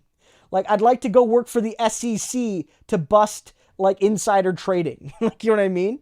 Those are the only good cops. H.S. Ross says, "Hi, Christo, love the show. I had a different experience with economics. I did an honors BA as a social democrat, arguing that rich countries need to subsidize poor countries' environmental efforts. My econ department advisors were also social democrats and environmentalists." I mean, that's very interesting. That's very interesting. You know, one thing I have noted, and here in Canada, I guess it depends too. Not every economics department is the same. In my experience, the economics department at Queen's was pretty solidly neoliberal, and at UNB it was as well for the most part. So, you know, at other schools it's not necessarily the case, however. At some schools there might be a greater representation of left-wing voices, or at least center-left voices. And I think that that's really good to see. So yeah, you're right. That my experience might be limited in that sense. So, yeah, that's a good point. Damian Green says, now is always the best time to vote for Medicare for All. The squad won't be able to get who they want for speaker, but they can get a vote, so they should. I mean, okay, if they can't get who they want for speaker, then how can they force my view is, if they can't get who they want for speaker, then they really can't get rid of Pelosi. Like, I'm not sure that's going to work. And so what leverage do you have over Pelosi, especially since the speaker vote is the first vote? It's not like you're going to get a Medicare for All vote and then a speaker vote. So it's hard to extract concessions now. Here's where the power for the squad rests, in my opinion. This was a very interesting congressional election. And I noted this in one of my videos on this topic. It was an election where the Democrats won the House, but with a reduced majority. But everyone that lost, for the most part, was a neoliberal Democrat, a conservative Democrat. No one progressive lost.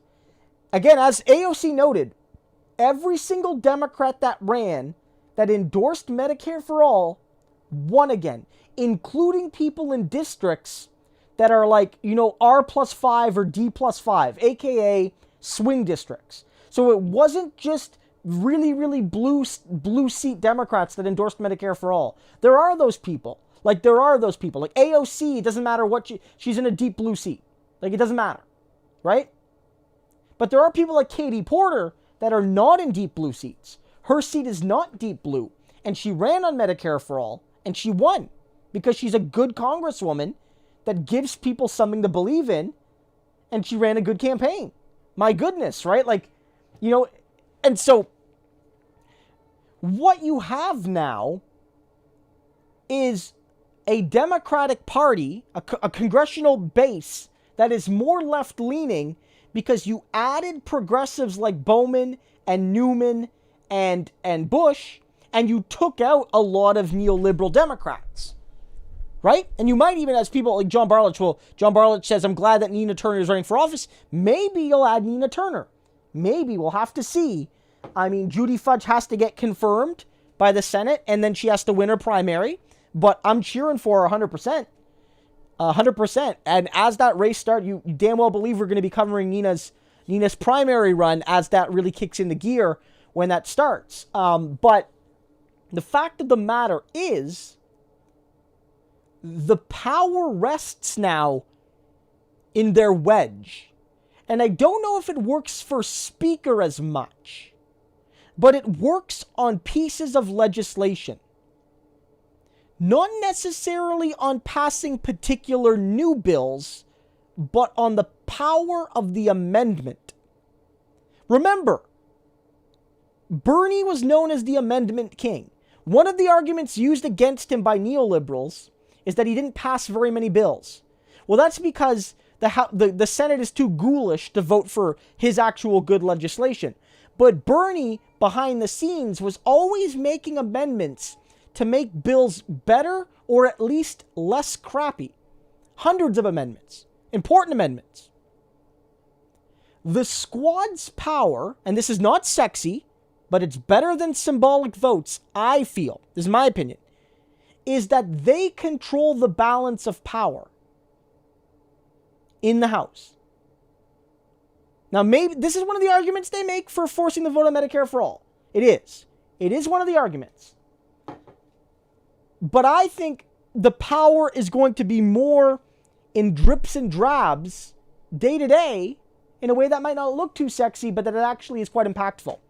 Because in the previous Congress, the squad and other good congressmen, like Jayapal and Khanna and Pauken and Porter and Grijalva and those types, they actually did not control the balance. The Democratic majority was so big that Pelosi could pass bills in the House without them. She didn't need them. Like, there were enough Democratic votes that she really didn't need them on most bills. Because you need, say, 220 something, but you have 240 Congress people from the Democrats. There was 12 progressives. It means you don't need them. Now you do. If the Democrats want to pass anything, they need either a good amount of Republicans to buy in, or they need the progressives.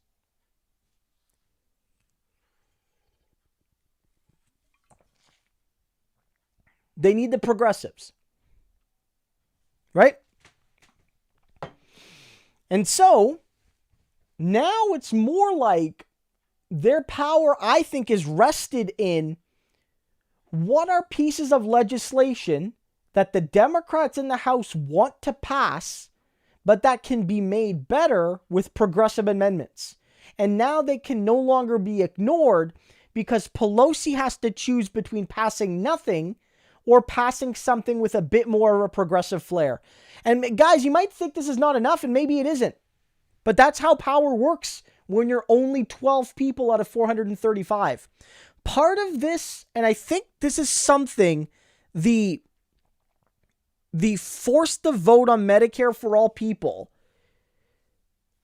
just kind of have to note a little bit more, is that there just aren't enough progressives in Congress.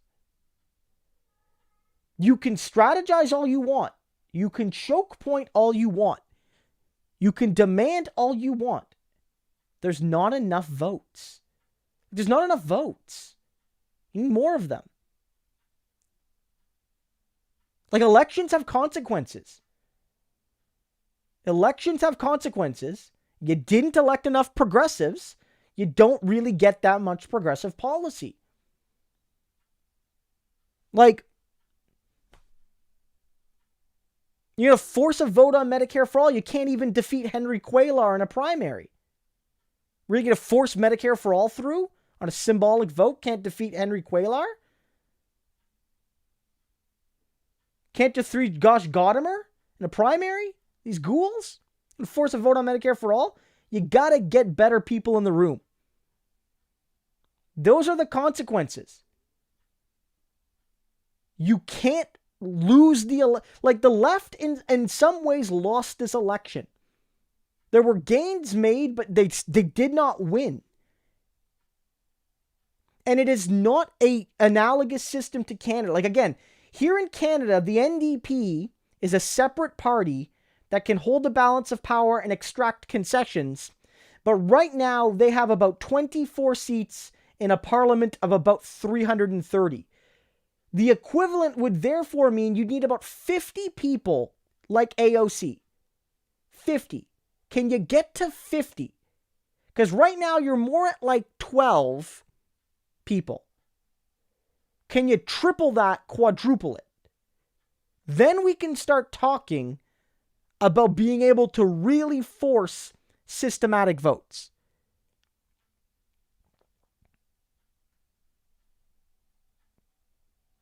I mean, Comrade Internet, you're right. Like, the system might be destroyed. But if you're really talking about destroying a system, why are we spending all of this time talking about a symbolic vote that doesn't matter?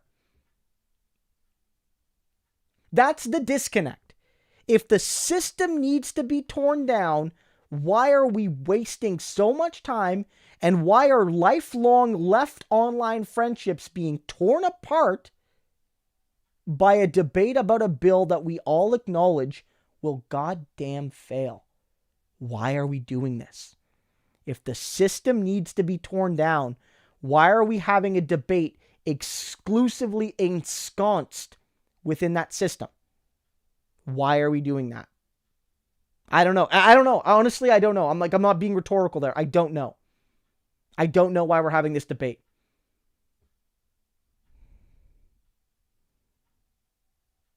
Like what? Like the system needs to be torn down, and we're talking about speaker politics. We're talking about the programmatic politics of who's going to be speaker. And you really think that a certain Jimothy really wants to necessarily tear everything down when his focus is on speaker politics? Is that really going to tear things down? Is going from Pelosi to Hakeem Jeffries going to tear things down? No, it's not. No, it's not going to tear things down. Again, I'm not saying don't do it, but like I've heard people say that people like me are the incrementalists and they are like the radicals trying to make systematic change. But none of this, everything is incrementalism right here. Everything. No one is not being incrementalist here. Like some of the people talking about forming a third party, yeah, that is not incrementalism necessarily, but like worrying about extracting a symbolic vote for a speakership, that's the height of incrementalism. I don't know. Monica says, please donate to Nina Turner if you can. FEC deadline is tomorrow. Sup, Christo, so glad you're live today. Hope the family has a happy new year. Monica, thank you so much for the support, and thank you for the reminder. Yes, if you can, donate to Nina Turner. She has raised a ton of money, but you know that the Democrats are going to be united against her, and so the one thing that she's going to have is the ability to have like the Bernie progressive movement behind her. One thing to also keep an eye on, I'm not sure of the details yet, is there'll probably be opportunities to do phone and digital canvassing for her. And so whether you live in Ohio or not, because she's running in one particular district in Ohio. So if you live in Wyoming or whatever, you can still help out, from your home. And so be aware of those opportunities, especially because, we're still in this crisis. Non-traditional campaigning, digital campaigning is going to be that much more important. As important as it was, before COVID, it's going to be even more important.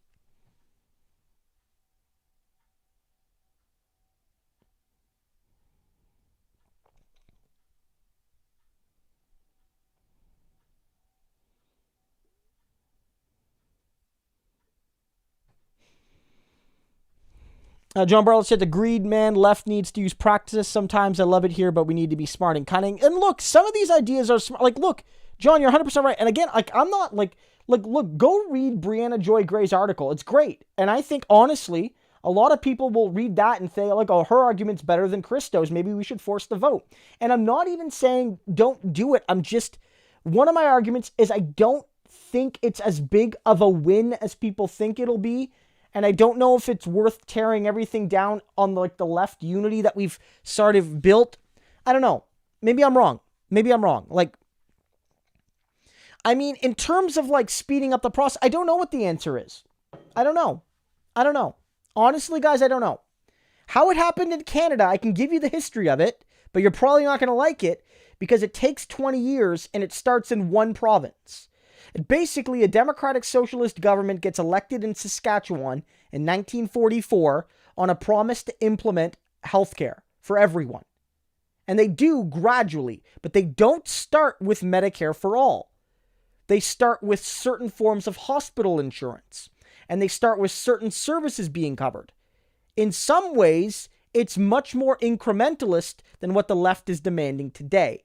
It takes 16 years of majority government, uninterrupted, for the Saskatchewan CCF to implement Medicare for all. And then federally in Canada, it happens for a variety of reasons, gradually again, where there are some implementations due to the NDP holding the balance of power. But the NDP was a distinct third party, garnering 20% or so of the vote and having dozens of seats, not 12 seats within one wing of one party. And it was also, again, a system that was deeply flawed. The Canadian system is not really Medicare for all, right? So I don't know what the answer is. Like, I don't know. The historical argument from Canada is a state's got to do it first. That's the argument. But I don't know if that's applicable now. I don't know.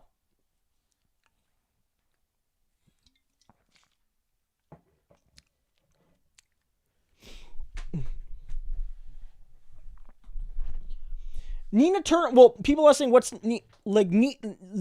Nina, see, the thing with Nina Turner is, I think she's largely moved on from these ideas, but Nina, when she was involved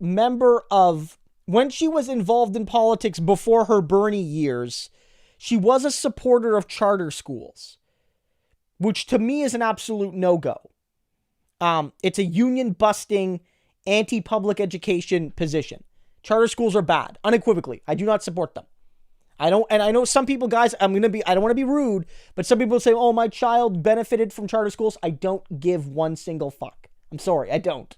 Charter schools are bad. They should be banned. Private schools, frankly, every single private school should be banned. I know that it'll be unconstitutional because religious institutions will be like, oh, our religious freedom. But there should not be private schools. Everyone should have to go to public school. That's my view, 100%. Again, I know I'm probably too radical on that question. But Nina Turner for a time did support charter schools. And it was a mistake. And I hope she, if she's asked about it, fully breaks with that position and commits herself to unionized, fully public education. That's the one thing I know she was troubling on. I don't know about other things, though. Some people were kind of mad at her because she had John Kasich on her podcast in the run-up to the election. You know, I don't like Kasich. That's not like a make-or-break thing for me. You can agree with it, disagree with it. That was her one thing, her support of charter schools. For what it's, HS says, for what it's worth, I did my econ degree at Columbia. We had people like Stiglitz and Sachs. I actually think neoclassical economics is great for explaining why we need social democracy. I mean, that's a good point, HS. That's a good point. That's a great point. And if you read Adam Smith, and I would encourage people to go read The Wealth of Nations, because yes, it's a book about capitalism, and it is generally pro-capitalism, but it does not pretend to suggest that the rich and wealthy and well-connected would not rig the game for themselves. And so Adam Smith is actually far more skeptical of quote-unquote free market capitalism than many of the people who love Adam Smith. And so that's a great point, HS. Thinking theoretically about neoclassical capitalist models does allow you to see the weaknesses and false assumptions of capitalism. And I think that's a great point. But I guess my position is that many people who study it will not necessarily go beyond that face value. And then it does in some ways maybe have the adverse effect. But you're right, that opportunity does exist. And of course, Karl Marx, it's not as if he never read Adam Smith and the other classical economists. Of course not. Of course not. I'm sure that Karl Marx read every bit of neoclassical economic theory he could while he was formulating his own theories.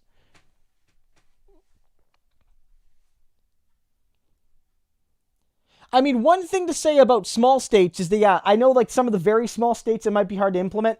Saskatchewan, when they introduced public health care, was not one of the big provinces. I believe it was fourth or fifth in total population. So it was a mid-sized Canadian province. But when the CCF came to power, it was among the poorest provinces per capita in Canada. And so, it was a bit of a mixed bag. But yeah, in general, it would be easier for bigger states to implement it. And bigger states doing something might be more of a knock-on effect federally. You know, a small state doing something does not have the same example effect necessarily that a big state does.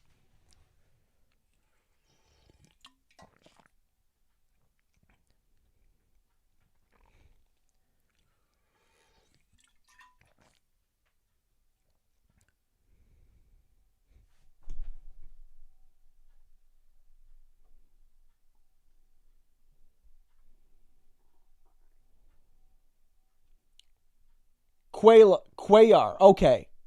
Quayar? Okay. Thank you, Julia, for that.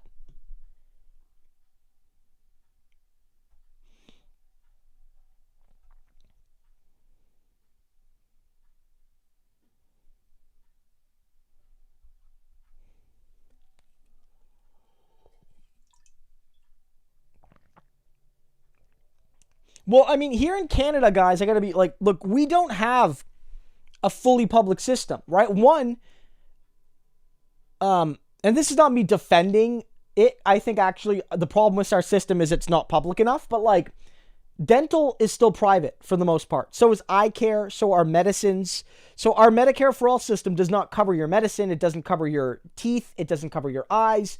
It doesn't cover a lot of mental health. It doesn't cover things like massage therapy for the most part. There are exceptions, and there are, like, if you need really, really severe emergency dental work and you're going to die, it might be covered. But you can have really, really bad teeth and basically not be able to get them done because you got to go to a private dentist. In Canada, though, it's even like single payer does not mean the banning of private healthcare either, right? Like, Canadians will know this, but not every doctor in Canada works for the government. They're not necessarily state employees like a teacher works for the Board of Education. Here in Canada, if you could be a doctor that works at the public hospital, but you can also open up a private clinic, and how you make your money at your private capitalist enterprise is that when a customer comes in, you treat them, and then the government will pay them when you bill them. And you bill them based on rates negotiated temporarily between doctors and the government about what that should cost. So, for instance, you give someone a basic checkup. I don't know. I'm not a doctor. I don't know the prices. I'm just going to throw out a number. It's probably not enough or whatever. Like, you do something, it costs $100. You do the service, and your office bills the health ministry for $100, and then they pay you. So it's almost like you're a business contracting a service to the provincial government, and you'll be reimbursed, right? So even under our system, there's still private healthcare because there's private health insurance to cover all the services that the federal government or the provincial governments don't cover, and doctors and medical companies do these things. Like, there are private MRI companies in Canada. Some of them actually sell MRIs, which is, I think that people shouldn't be able to jump the line, but that's just me. But like, when you need an MRI, your doctor will send you to a private clinic. That you don't pay anything, but that private clinic will bill the government for the cost of your MRI or the cost of your ultrasound or the cost of your X-ray or what have you. And HS Ross has a follow-up to their first super chat there. They say to oppose the obvious case for government intervention to deal with market failure, libertarians have to resort to clearly false dogma about government failure always being worse than market failure. Yeah, of course, 100%. 100%.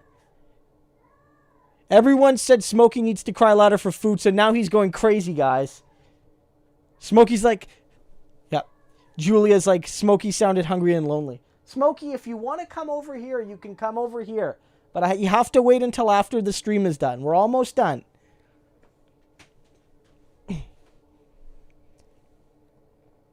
So, I mean,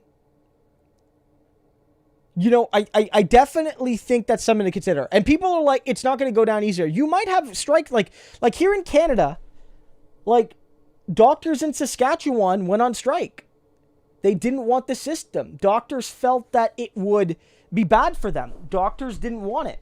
And in the US, doctors are really going to be divided on it. Some doctors are going to want the public system. They believe that the private system hurts their patients and the insurance model hurts their patients, and they'll want to do it. They'll want to make the switch. And other doctors will have a different position. The transition to public health care in Canada was not a uncontroversial one. So, like people are saying like certain medications in Canada are cheaper. That's very much true. Like Bernie has often highlighted, you cross the border from Detroit, Michigan to Windsor, Ontario, and you get a significant drop. You get a significant drop in the price of insulin. But even here in Canada, we often have this debate. Why should anyone have to pay anything for insulin at all? Like, why should anyone have to pay for insulin? Right? Like, look, here in Canada, a million Canadians have to choose between their medicine and other basic necessities. So they have to either go without heat or electricity or not pay their rent or mortgage or go without their medicine. Either in full or they cut their pills in half to spread their dosage out because they can't afford it. Because medicine costs money in Canada. It might not be as expensive in some cases, but it still costs money. 1 million Canadians a year. Now, Canada's population is, about 10% of what you guys have. So that's like 10 million Americans a year. Now, I know that you guys are like, we'd love to have that level of a problem. But, it's significant. And still, tens of thousands of Canadians a year likely die unnecessarily because they don't get some of the health treatments they need. Okay. I'm going to go get... Everyone wants Smokey. I'm going to go get Smokey. Smokey, come here. Come here. Where are you? Where's Smokey? Oh, there you are. Come here. Everyone wants to see you. I know. Come here. Come here, Smokey. Come here. Okay. Everyone wants to see Smokey. And here he is. Here's Smokey. Say hi. Smokey's being shy right now. He will sing till the cows come home off camera. But when he's on camera, he's got nothing. He's got nothing to say. Hey? You got nothing to say.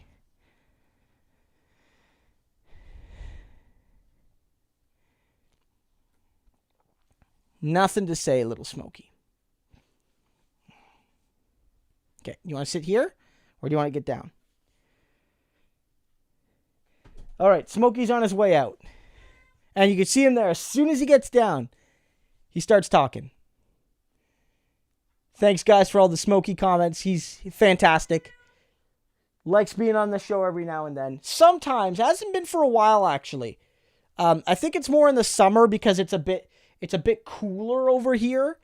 But like he'll often lay right here, so you'll get to see him in the area here.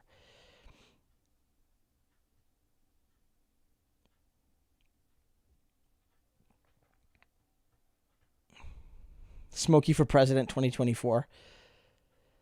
Smokey, now do we have to go by cat years? Because Smokey is only, he's an older cat. He's 14 years old or so, 13, 14. Do cats get to add 7? So, or because he's not 35, right? So we'd have to look into constitutionality. And he's a Canadian kitty. He wasn't born in the U.S., so he might not be able to run. But cats know no border, so maybe they can run wherever they want. HS Ross asks, would the NDP proposal for pharmacare solve all our problems with the affordability of pharmaceuticals, or would more problems remain? I mean, it depends, right? I mean, the argument, like in the practical implementation would have to be seen, but the Singh plan, like the federal NDP plan, was clear, at least in rhetoric. Like, look, any plan has to be implemented, so we'd have to see. But the plan was very clear. And it was actually a good slogan. He's like, now when you go to the pharmacy, you have to pull out your credit card or your debit card. When we win and implement pharmacare universally, you'll pull out your health card like you do at the doctor. Basically meaning that every pharmaceutical prescription you need will be covered. Now, of course, there will always be issues. One issue in Canada that still exists is not every province is in agreement about what services are covered under the provincial healthcare plans. And if a service isn't covered, you have to pay for it. You have to get it through private clinics or whatever. And so there are some services that aren't covered. You might see them as medically necessary, but they're not necessarily medically necessary. And so it could be the case that even under a system of universal pharmacare, what is considered covered under pharmacare or not could be disputed. And if you don't have a lot of money and you need something and it's not ruled as under the plan, then affordability could still be an issue. Right? Like, that's a reality. Also, the NDP's plan provincially here in Ontario in the 2018 election was a gradualizing plan where it was free and universal, but to start, they would only cover, a list of the most commonly needed medication along with some very expensive ones that could bankrupt people. But that does mean that if you're not including all medications, the question becomes, well, what about the people that fall between those cracks? And so these issues are going to exist. These issues are going to exist. But these issues exist in private markets as well, because private insurance companies have exceptions. They have networks. They have co-pays and all these sorts of things. But yeah, it's an issue. Again, here in Canada, you could live in Quebec, and Quebec will cover something that the Canadian living 5 minutes away across the Ontario border won't cover, and vice versa. Right?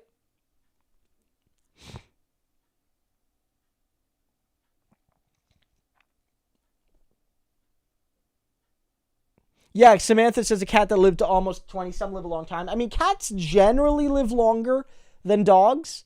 Like, my Brianna's parents, my in-laws, they had a cat that lived to about 20. I believe it was actually maybe more like 21 years old. I mean, by the end, the cat was did basically nothing but sit there. But like it was not in pain and not suffering for the vast majority of that time, right? But cats can live quite a long time, certainly.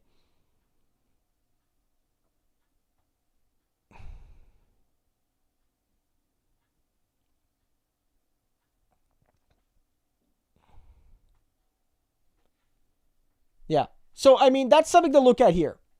Not every province covers everything fully. And in some provinces, the argument, like in some places, certain things are covered. Like in Quebec, they have something of a partial pharmacare plan. And in other provinces, they cover certain things, but not others. So for instance, in certain places, they cover some fertility treatments, but not others. In some places, they cover certain contraceptives, but not others. And so it is a patchwork, right? It is a patchwork. And I think like this is something a lot of like people don't always realize. Like Canada really doesn't have a universal healthcare system. We have some healthcare that is universally covered, but the system is not universal. Yeah. Smokey is very much an indoor cat. Smokey is very much an indoor cat.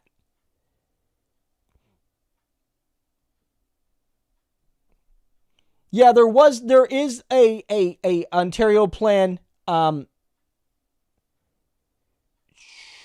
where they did cover people under 25 in certain places, in certain ways. Certain medications for seniors are covered. Again, it's sort of patchwork, but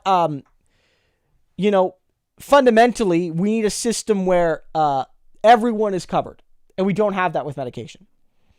So, guys, this was fantastic. It was really great to just riff with you guys on all of these things happening. I had a lot of fun just chatting about all of this. This has been, again, it's an awful year for so many people. It's been awful.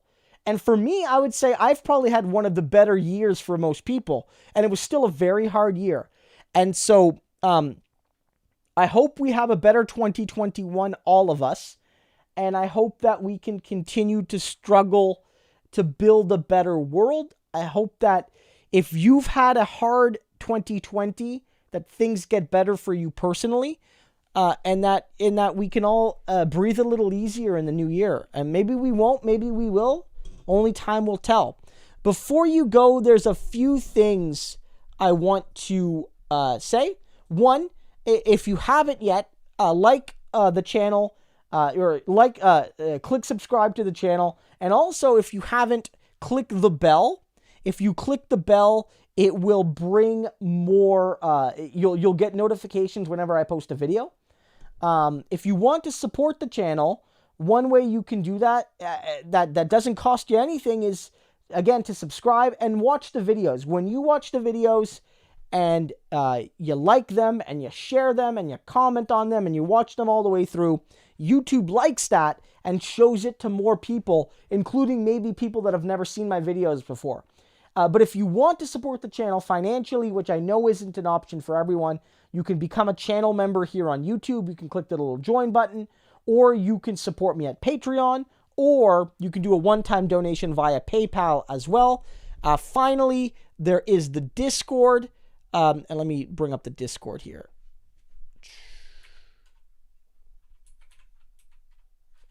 Here, the Discord. Let me bring up Discord.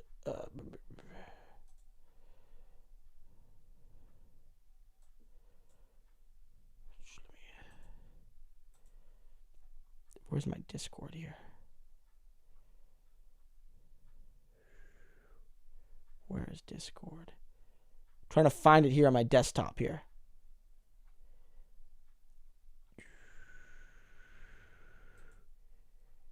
Here, Discord.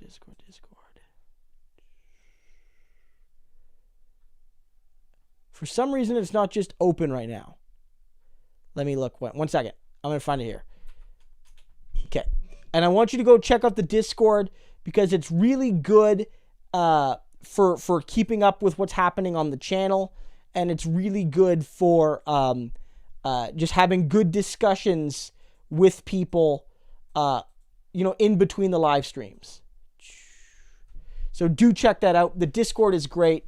Lots of great people on it. I know a lot of you are already there, but it's a great place to check things. John Barlich says, the only good thing about 2020 is that I hit 40,000 subs. John, thank you so much. I'm sure there are other great things about 2020 here and there, but that is very kind of you to say.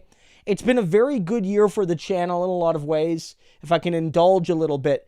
When we started this year, we were just around 8,000-9,000, And we were able to grow from about just under 10 to over 40, almost 41. Now we're getting close to 41,000 subs. And that's thanks to everyone supporting the content. And I very much appreciate it. It might be a bit ambitious, but I have the hope that maybe sometime in 2021, we can maybe hit 100,000 subs. It might be a bit harder because 2021 is not an election year. So viewership might be a little bit harder to come by.